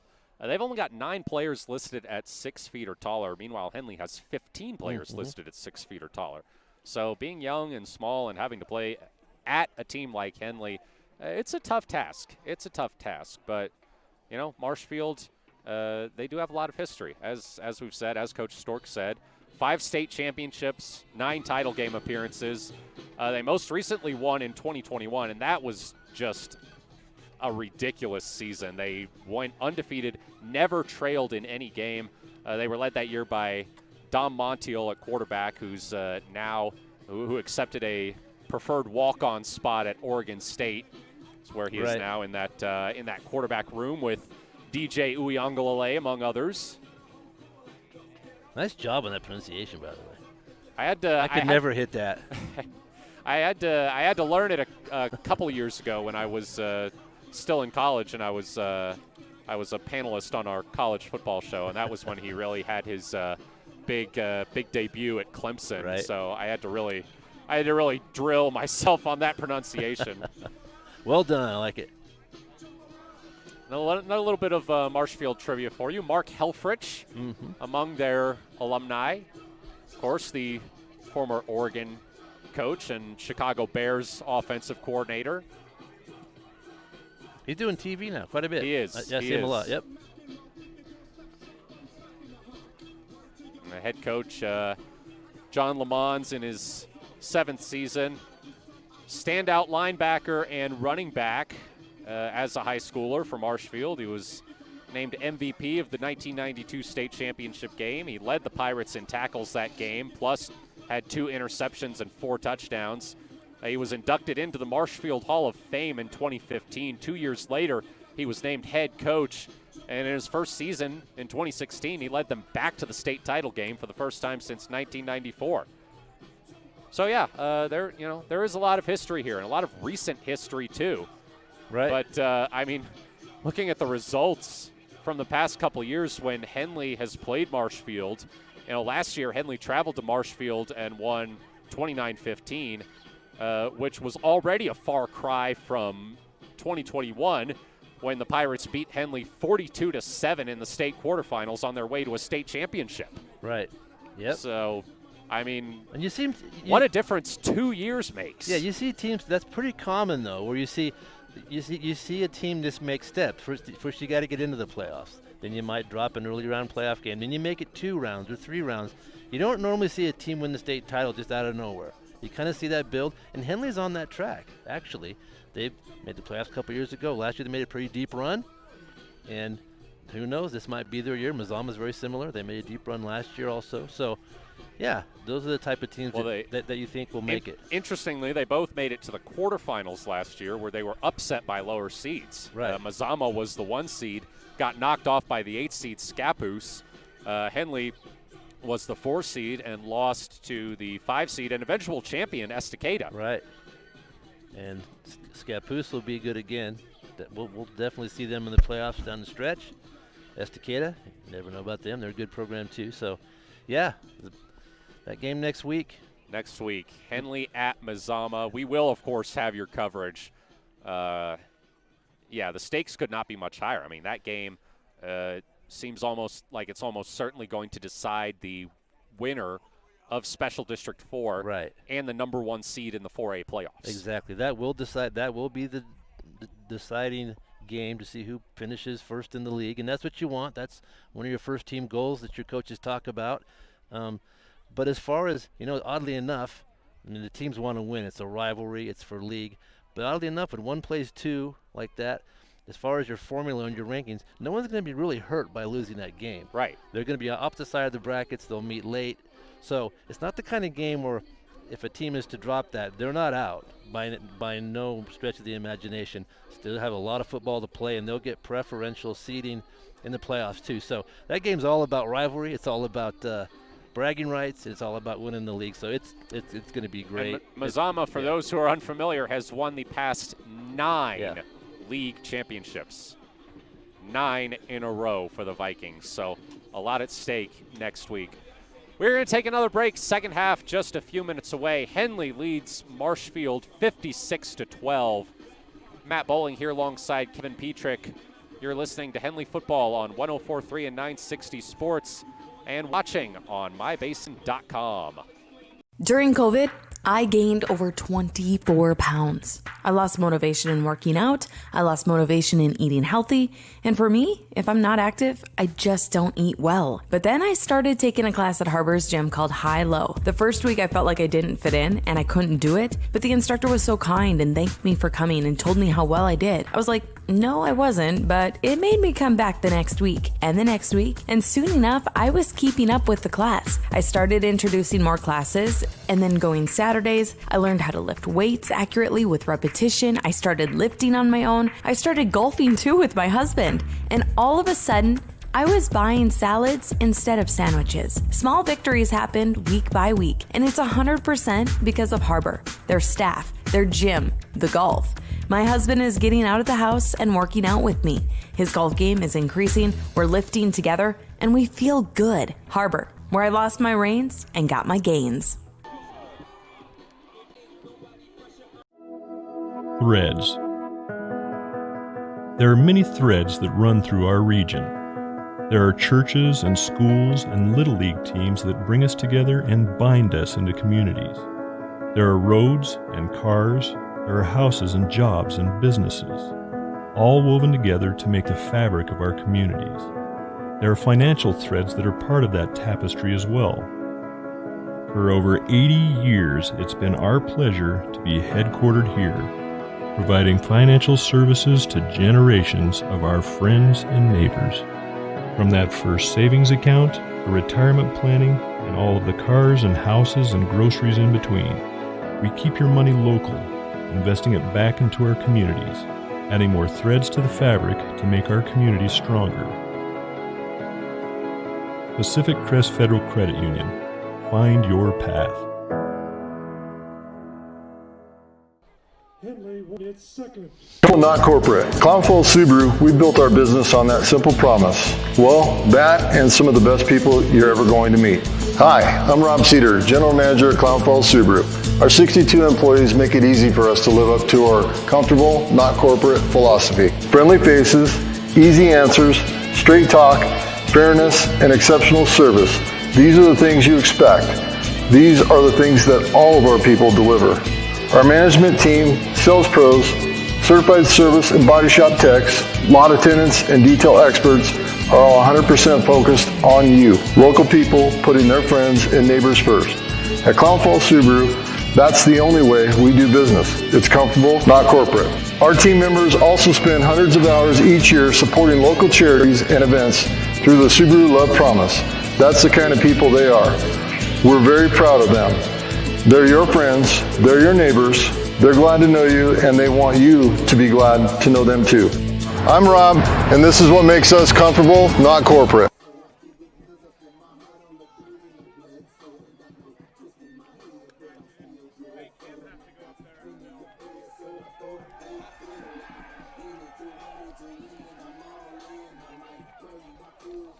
Welcome back to Hill O'Brien Field. We are about 35 seconds away from the start of what promises to be a very quick second half, as we will have the running clock. Henley with a 56-12 lead over Marshfield. You going to watch the eclipse tomorrow? Yeah. Hopefully the clouds are able to break enough to... Are you prepared? They've been telling us to prepare all week. I took care of the two most important things. I got gas for the car, and I bought all the Cheetos out of the store I could find. Those, so I'm good. Okay, yeah, I think we're good at my house. I know my parents went shopping today, so that's okay, good. Yeah, we should be all right. Should have a nice view of it off our back deck. I think that'll be fun. Where are you gonna watch? I don't know. I live out in Merrill, so okay. There's plenty of space. I'll just wander out into a field. There's a lot of viewing events around the basin going on. It's very strange how people react. A lot of people came to the basin for that, though. A lot.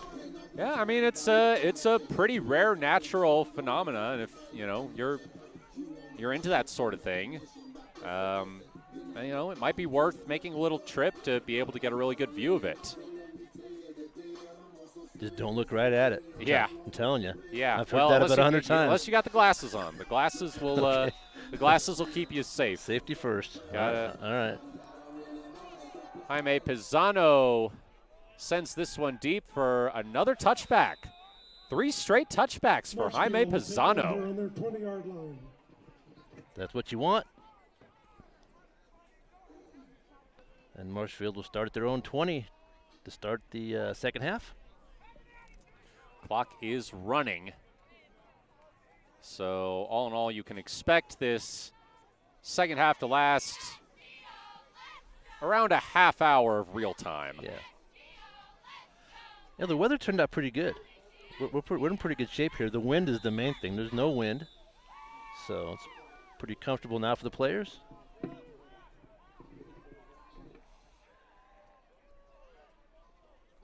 Fox still in at quarterback. And he'll turn and hand it off for a gain of about 1. John Levens, the ball carrier. Kern was in there, also Redmond. Tackle by Cohen Redmond. For Henley. I remember the last big eclipse back in 2017. It was my first day of college. at the University of Oklahoma my freshman year. My very first class was an astronomy class, and our professor said, "We're not having class today. Go get ready to watch the eclipse." That worked out pretty well. It sure did. 2 receivers on either side, 2nd and 9 for Marshfield. Fox back to pass, sends it to the right side. It is caught. Flag comes in. Pass complete to Niblett. And a flag, unfortunately, is one of the few things that will stop the running clock here in the second half. That was good coverage out there. Lane Frank, the receiver, made the catch, but he was right there to make the tackle quickly, so very short gain.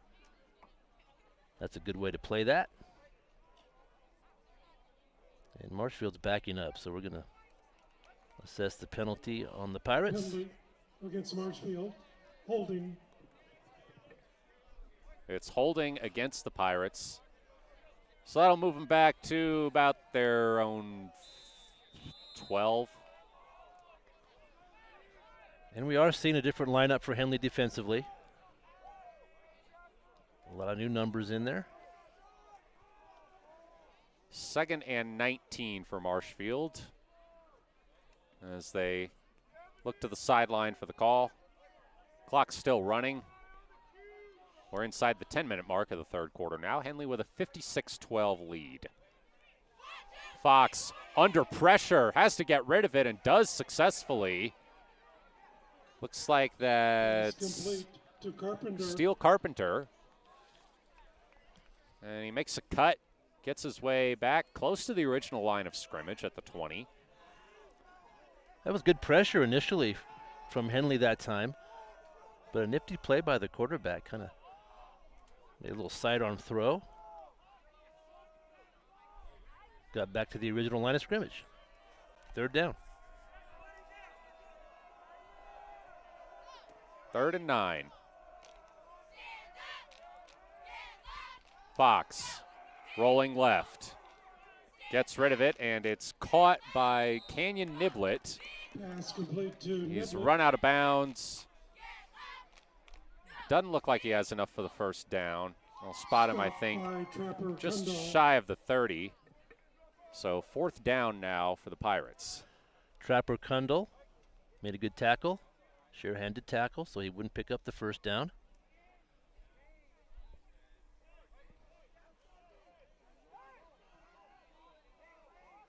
And although it is 4th down, Marshfield looks like they will go for it here with a running clock.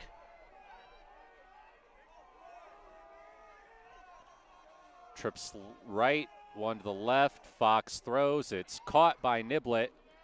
And he's got the first down and a little more up past the 40.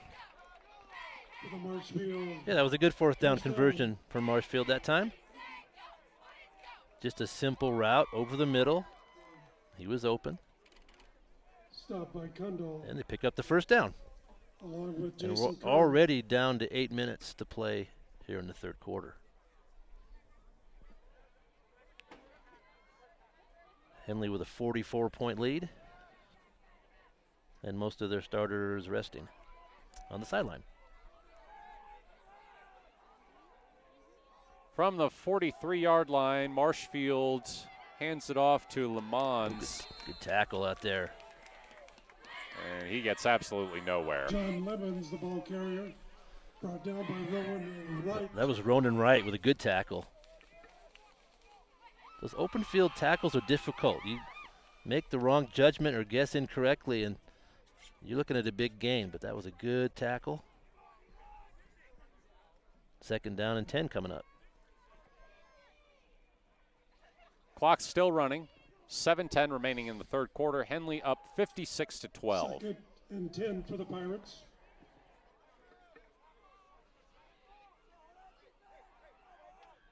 Second and 10, Marshfield. Fox, quick throw to the outside. It's caught and making his way up to the 47. Looks like that was Steele Carpenter. Brought down by Lane Frank.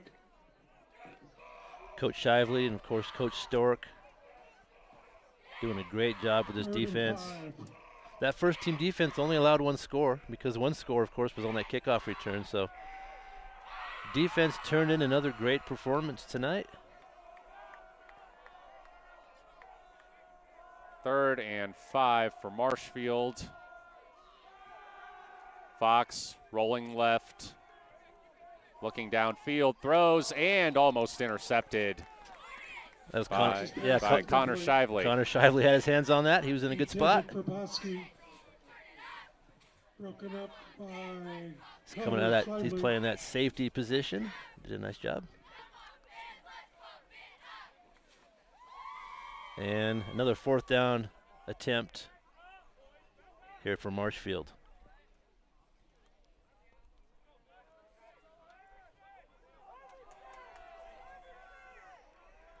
It's 4th and 5 for the Pirates. 5:35 to go in the 3rd. Henley with a 56-12 lead.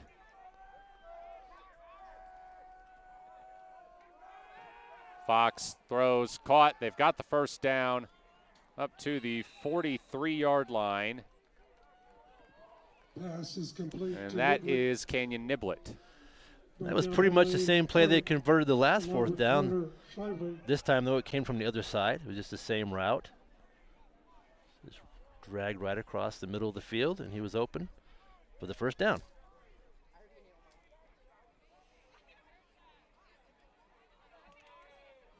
Marshfield trying to find the plays that are working and sticking to those. Done a pretty good job on this drive. 1st and 10, Pirates on the Henley 43. Fox under pressure, and he is sacked. Elijah Fox sacked on the play. Matt Iverson right there for the sack. His teammates congratulating him. Huge loss. And Alex Chavez. Good job by Matt.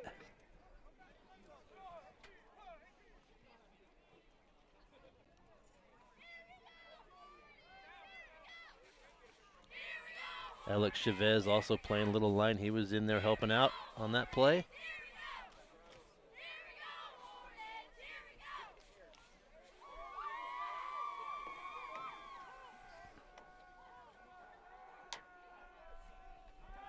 Fox back to throw.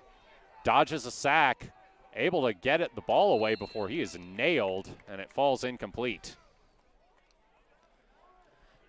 Fox's pass incomplete. Yeah, he did a nice job just being elusive enough to get that pass off back there that time.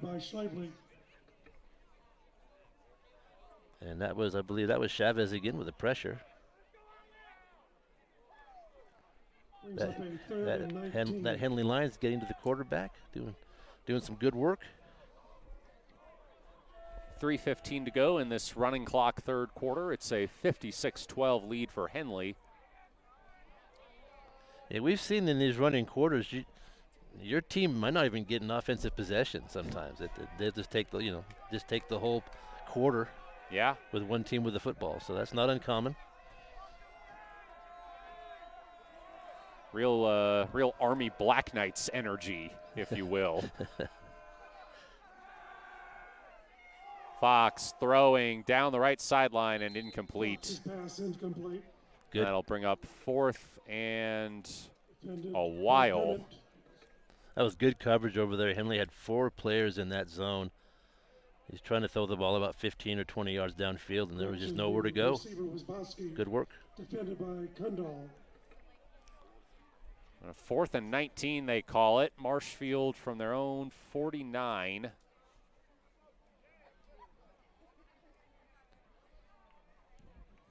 Marshfield players are all looking to the sideline, trying to figure out the play that's being called. They will go for it. 4th and 10. Under 2 minutes to go in the 3rd. Fox, the pitch out to Carpenter, who passes, and he's got a man wide open. Trick play gets him down to the goal line. He's forced out. It looks like that was David Bosky on the reception. It's a nice play call. Fooled the Hornets there. Looked like it was going to be a sweep. Running back pulls up, throws it deep. His receiver was wide open. almost got in for the touchdown. I mean, the game's already been decided. The running clock is on. Not much better time to try out a trick play. Sure. And defensively, you've got to be aware of that too. That's a good lesson for those Hornet players.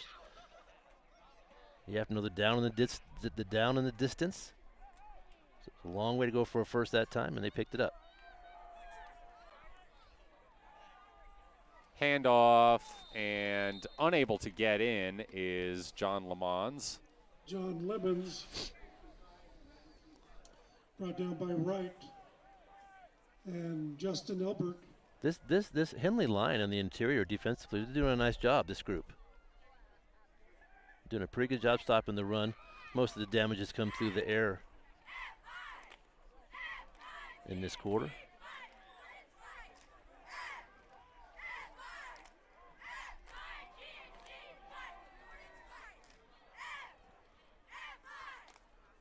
Handoff, Lemons again. He is stuffed.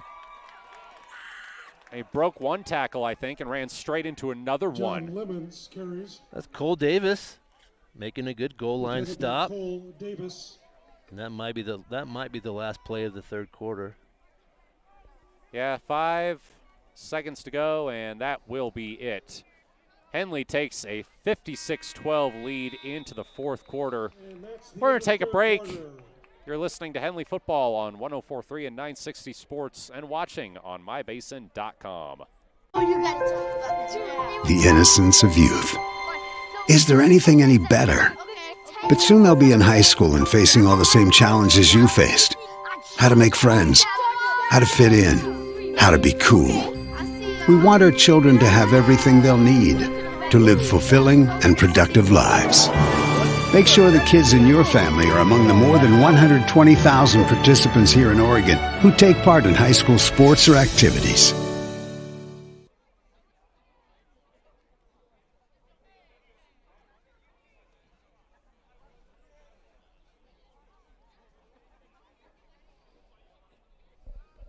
Welcome back as we get ready to start the fourth quarter. Henley up 56-12 over Marshfield. But the Pirates, with the help of a trick play, are able to get down to the goal line. They've been stuffed on consecutive runs, though. So here they come out on 3rd and goal, trying to at least trim into this margin somewhat. We will have the running clock for the rest of the fourth quarter, as we did for the third. Yeah, this Henley group playing defensive line, they're making it difficult for this Marshfield starting offense. And as you said, we're looking at 3rd and goal from about the 1.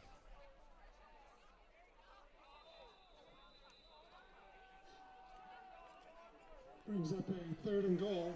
Trips right, 1 to the left, Fox to throw, and he's got the touchdown. It's Kenyon Niblett on the reception.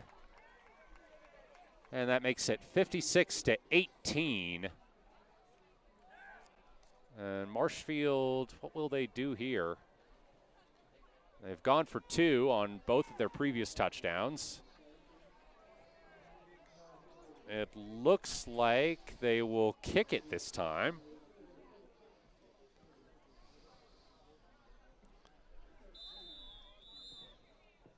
Mallory Ed is the kicker for the Pirates, and the snap gets away, and Mallory Ed's not even going to get a chance to kick that.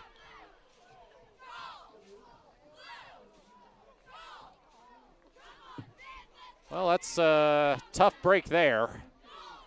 I mean, clearly the intention was to give a kicker some reps who I don't believe has kicked this game. And, well, snap went right past them. Yeah, not even able to. The snap was a bullet, and it just kind of tailed away from the holder, so conversion was not good. And then now this Henley second team will get a chance to have the football with about 11 minutes left to play. They had a trivia question at halftime. The public address announcer was asking, what years Henley won the state championship? They've won 2, and I didn't know the answer. One was First one was in 1947. Yep. I called that game. And then no, I'm not that old. I'm not that old. And their second championship was in 1982. For those of you who are wondering. Well, Alex Stork was not born in 1982. I think might have been about 10 years away from being born in 1982. Right, so yeah, it's been a while. Yeah. Squib kick. Looked like it was headed out of bounds, but it's going to be fielded by the sideline. And it'll go to the 25. That was a tricky kick. It kind of snaked its way all the way down the field, and Henley player had to chase it the whole way. Who was that? Was that? Might have been Thomas Bakke. Good work just to retain possession, though. So the Hornets will start 1st and 10. They'll get the ball. And we'll probably see Kundal at quarterback, I assume.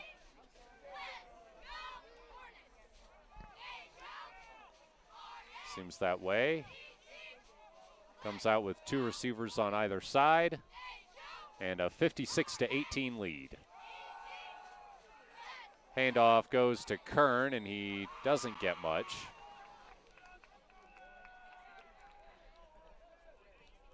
Yeah, not any room there. Kern Most of those blocks were defeated right there at the line, so just a short gain, maybe one.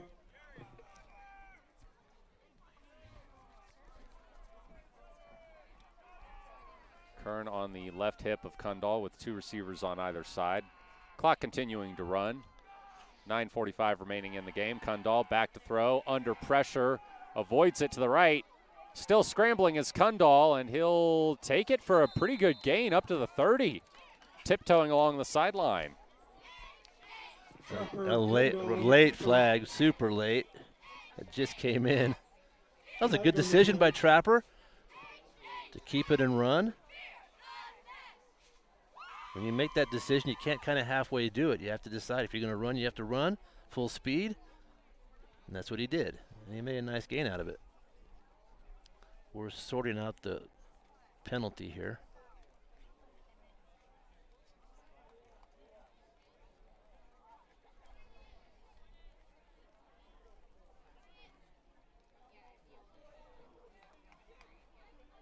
So penalty is holding on Henley, so that's going to move them back to their own 22. Henley. I'll call it 2nd and 12. Get to try the down over.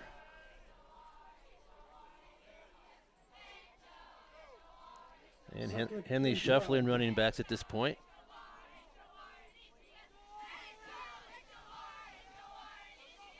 Kundal, quick throw out to Jacob Bakke.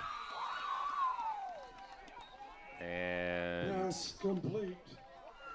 Jacob picks up a few. Benegas.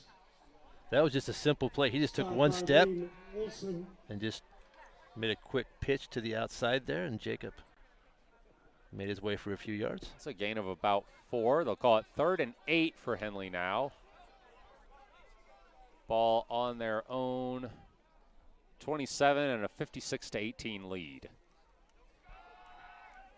Handoff goes to Brunick, and Brunick with room. Brunick breaks free across the 50. He's got one man to beat. Jeremiah Brunick makes a house call. Jeremiah Brunick. Nice run there by the sophomore who figures to take Logan Whitlock's spot next year. He's had a couple long runs at the end of games for touchdowns. That was a nice one. I think that was about a 73-yard run for a touchdown. Excellent run there. They call him Jerry. So now KJ Goff is going to come on to attempt the PAT. First kick of the night for Goff is up and good. So it gives Henley a 63-18 lead with 7:40 to go here in the fourth quarter. We'll take a break. Matt Bowling here alongside Kevin Petrik. You're listening to Henley Football on 104.3 and 960 Sports and watching on mybasin.com. Sports was kind of what defined me as a person. I loved to play every sport I could possibly play. The Abbeys was really the family stomping ground for all of our community. Saturday afternoon soccer tournaments, we'd head over to Abbeys afterwards. And then when we got up into middle school, on our way home, we'd stop at Abbeys after basketball games. When I go home, I want to see two things when I drive through Winston. I want to see my Abbeys and I want to see my high school. And those are the two memories that stick out the most to me.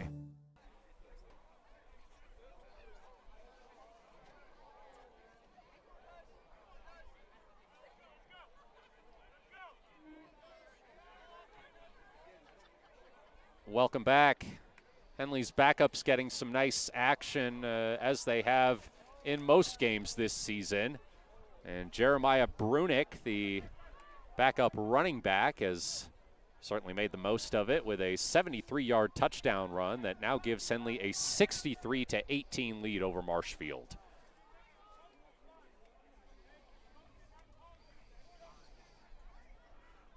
I mean, it's just like every week, you think Henley might have, really hit their ceiling, as it were. But every week they just look even better. Yeah, they really have. They've improved every week in different parts of their game.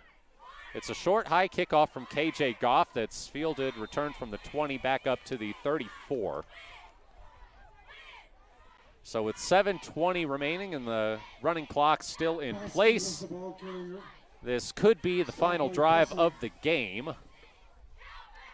Wyatt Fussell made a nice tackle there on the kickoff. And the Henley defense will bring out a few new players. A lot of people rotating into the lineup.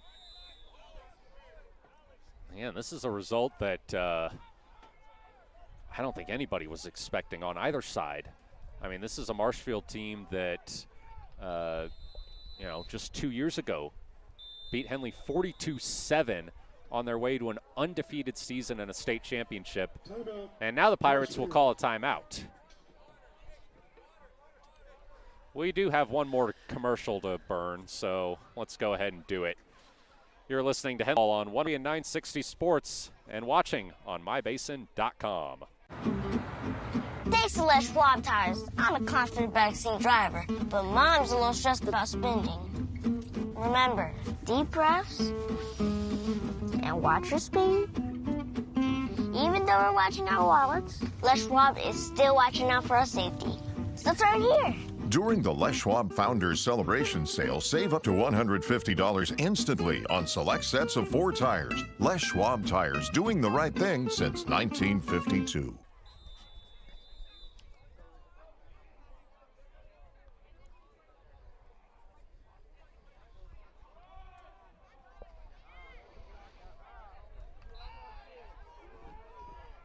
Jaden Tice carries. Welcome back. Marshfield hands it to Jaden Tice, and he gets a decent gain on 1st and 10. That'll make it 2nd and 5 for the Pirates at their own 38 as they trail 63-18.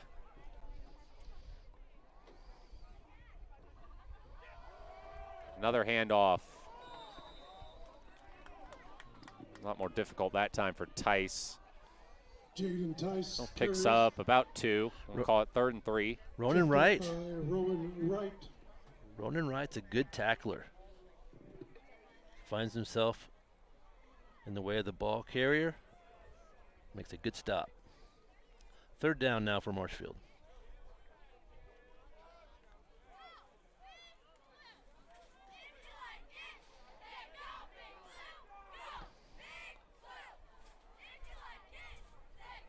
Third and 3, handoff goes to Caleb Fox, and he gets a nice run in. Caleb Fox carries a few defenders down to the Henley 44. That was a good run, one of the best runs of the game for the Pirates tonight. And they'll be in Henley territory with a first down. He was stopped by Fussell.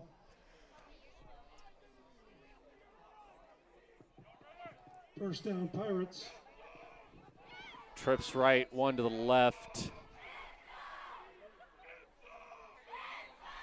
Elijah Fox still in at quarterback with Caleb Fox on his right hip.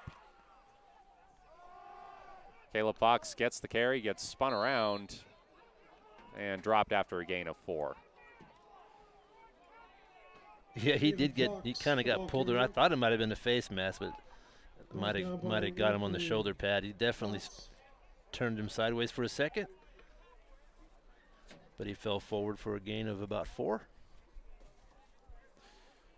You know, I've been thinking, Kevin, I think October might be a top 3 sports month because you've got these great late season high school football games, some good mid-season college games, NFL ramping up. Little hockey. As all kinds. Caleb Fox gets the carry down to the 35. Flag comes in. Yeah, NHL just started. Right. NBA preseason going on. Even the Premier League, Champions League are in full swing. Right. Something for, and baseball postseason too, not to mention. Something for everyone, really. Penalty, Marshfield, holding. It's a holding against Marshfield, so that'll back them up to the 50. They were kind of moving the football, and this will make things a little more difficult now with 2nd and 16 coming up. 4:04 remaining, clock running. Henley leads 63-18. Yeah, the NLCS and ALCS this week. Got the Arizona Diamondbacks and the Philadelphia Phillies. Had some surprises in that last round. Dodgers didn't make it. Orioles didn't make it. Not really surprising what happened to the Braves if you're a Braves fan. I mean, I was a 3rd generation Braves fan. I decided to become more of a Braves casual, and it's probably the best sports decision I've ever made. They just have a knack for disappointment. I mean, nobody wastes 100-win seasons quite like that franchise. It's rough.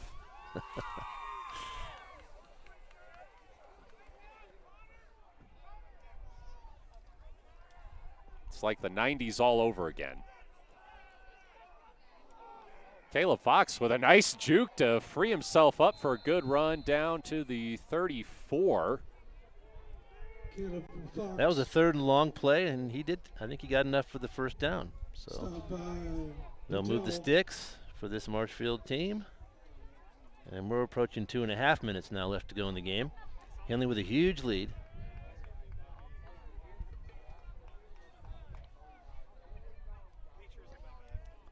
I just can't remember a season where I've seen this many running clock situations. Just been a crazy year already. Well, we're certainly thankful for the running clock in these cases. Oh, sure. Especially as we're now in the part of the season where it gets down into the 30s at night. You don't want to stay out here any longer than you really have to. Tell you what, back in Oklahoma where I was calling games last year, there is no running clock. The right side of the Henley line. You just have to tough it out. Yeah. You look, you'll see scores of like 70-0, 80-0 even. It's just nuts. Yeah, I think it's a good rule. I do. I think it helps both programs. And as we can see, you still are able to get your backups some quality reps. Right. Jaden Tice carries. Brought down by Cole Davis. So inside a minute and a half remaining, Marshfield down to about the Henley 26. Cole Davis made a nice stop on that last play. And the Pirates again looking at a 3rd down.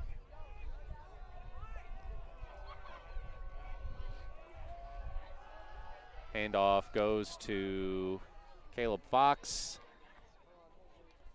And he'll have the first down inside a minute to go.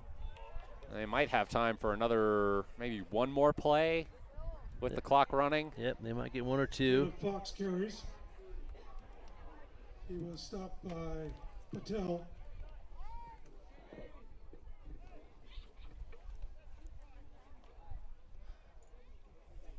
They decided it was enough for the first down. They will move the chains accordingly, and you're right, it's going to be tight here. About 28 seconds left and running.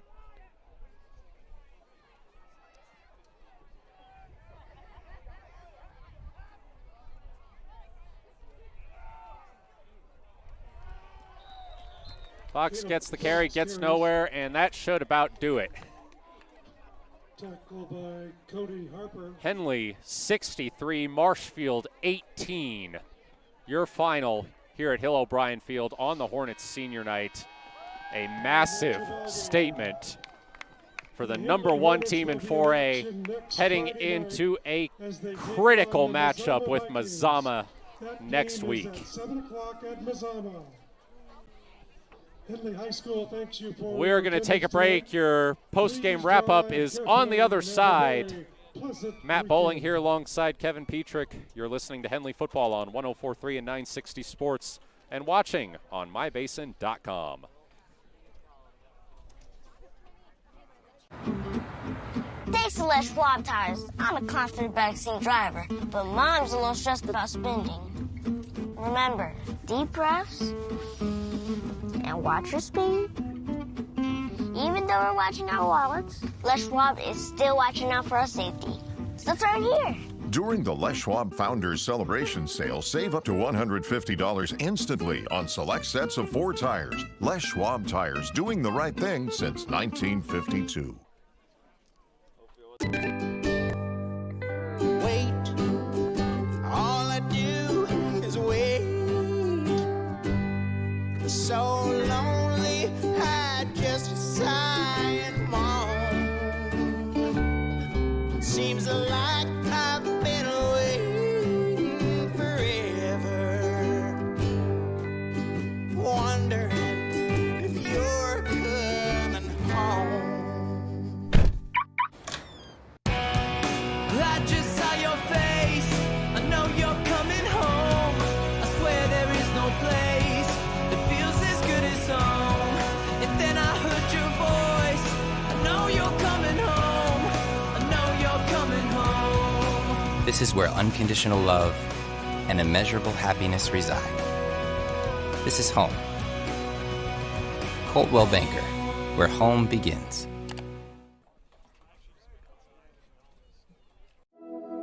Threads. There are many threads that run through our region. There are churches and schools and Little League teams that bring us together and bind us into communities. There are roads and cars, there are houses and jobs and businesses, all woven together to make the fabric of our communities. There are financial threads that are part of that tapestry as well. For over 80 years, it's been our pleasure to be headquartered here, providing financial services to generations of our friends and neighbors. From that first savings account, the retirement planning, and all of the cars and houses and groceries in between, we keep your money local, investing it back into our communities, adding more threads to the fabric to make our communities stronger. Pacific Crest Federal Credit Union. Find your path.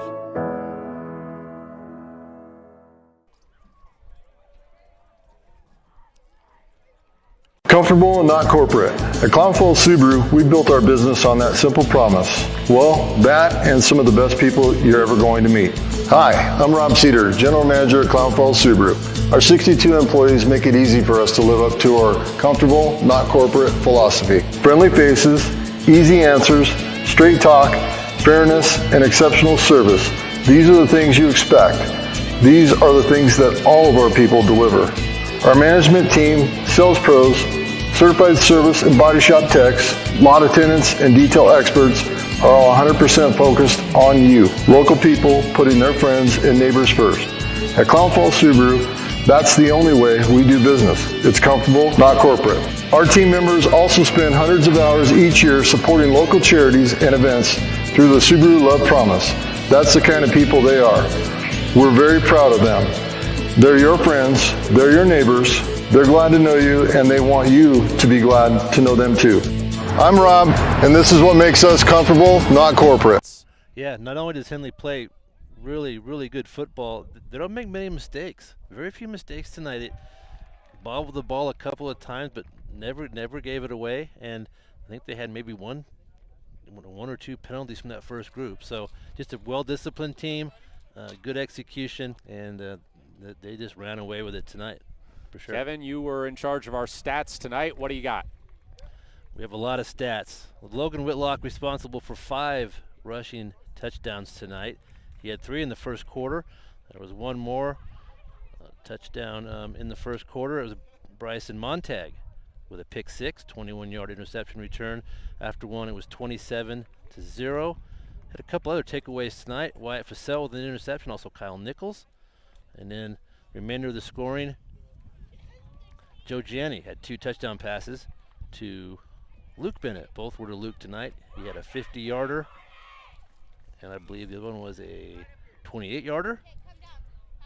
And then late in the game, Jeremiah Brunick with a 73-yard touchdown run to round out the scoring. Final score 63-18. Henley with a victory. Yeah. Not much else to say. I mean, it was 27-0, right? End of the first quarter. Yeah. Henley they capitalized on turnovers with short field. They had really good field position, and they just marched the ball in. And once you get behind this team by 2 or 3 touchdowns, it just makes for a long night. And Henley kind of piles on, and that's been the case the last few weeks for the Hornets. It gets harder and harder to try to find different words to describe how dominant this team is every week. Right, and it's a good thing. It's a good thing. You like to see closer games and a little better competition, but no fault of the Hornets. They're playing good football. They're strong, and they're going into this game just where they want to be, undefeated, playing top-ranked teams. Mazama is going to be 2 or 3, I assume, in the poll coming up, and Henley will probably stay at 1. So, got a good game around the corner next Friday. All right, we will take one more break. We'll have some final thoughts for you when we come back. Matt Bowling here alongside Kevin Petrik. You're listening to Henley Football on 104.3 and 960 Sports and watching on mybasin.com. The innocence of youth. Is there anything any better?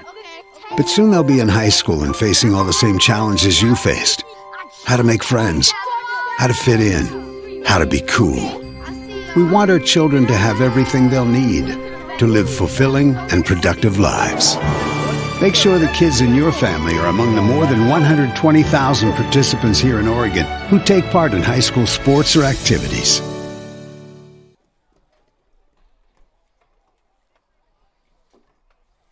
Sports was kind of what defined me as a person. I loved to play every sport I could possibly play. The Abbeys was really the family stomping ground for all of our community. Saturday afternoon soccer tournaments, we'd head over to Abbeys afterwards. And then when we got up into middle school, on our way home, we'd stop at Abbeys after basketball games. When I go home, I want to see 2 things when I drive through Winston. I want to see my Abbeys, and I want to see my high school.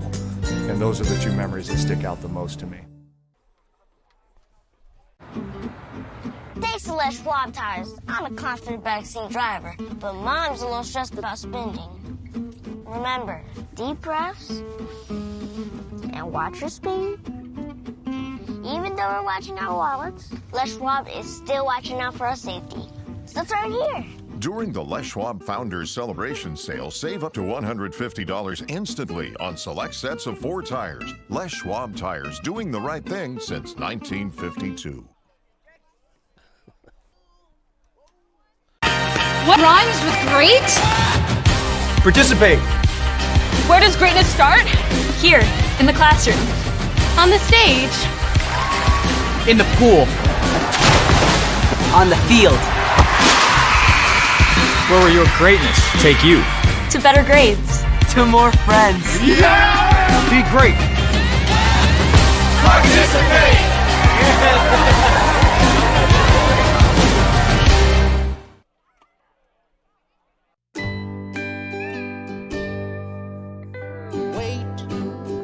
All I do is wait.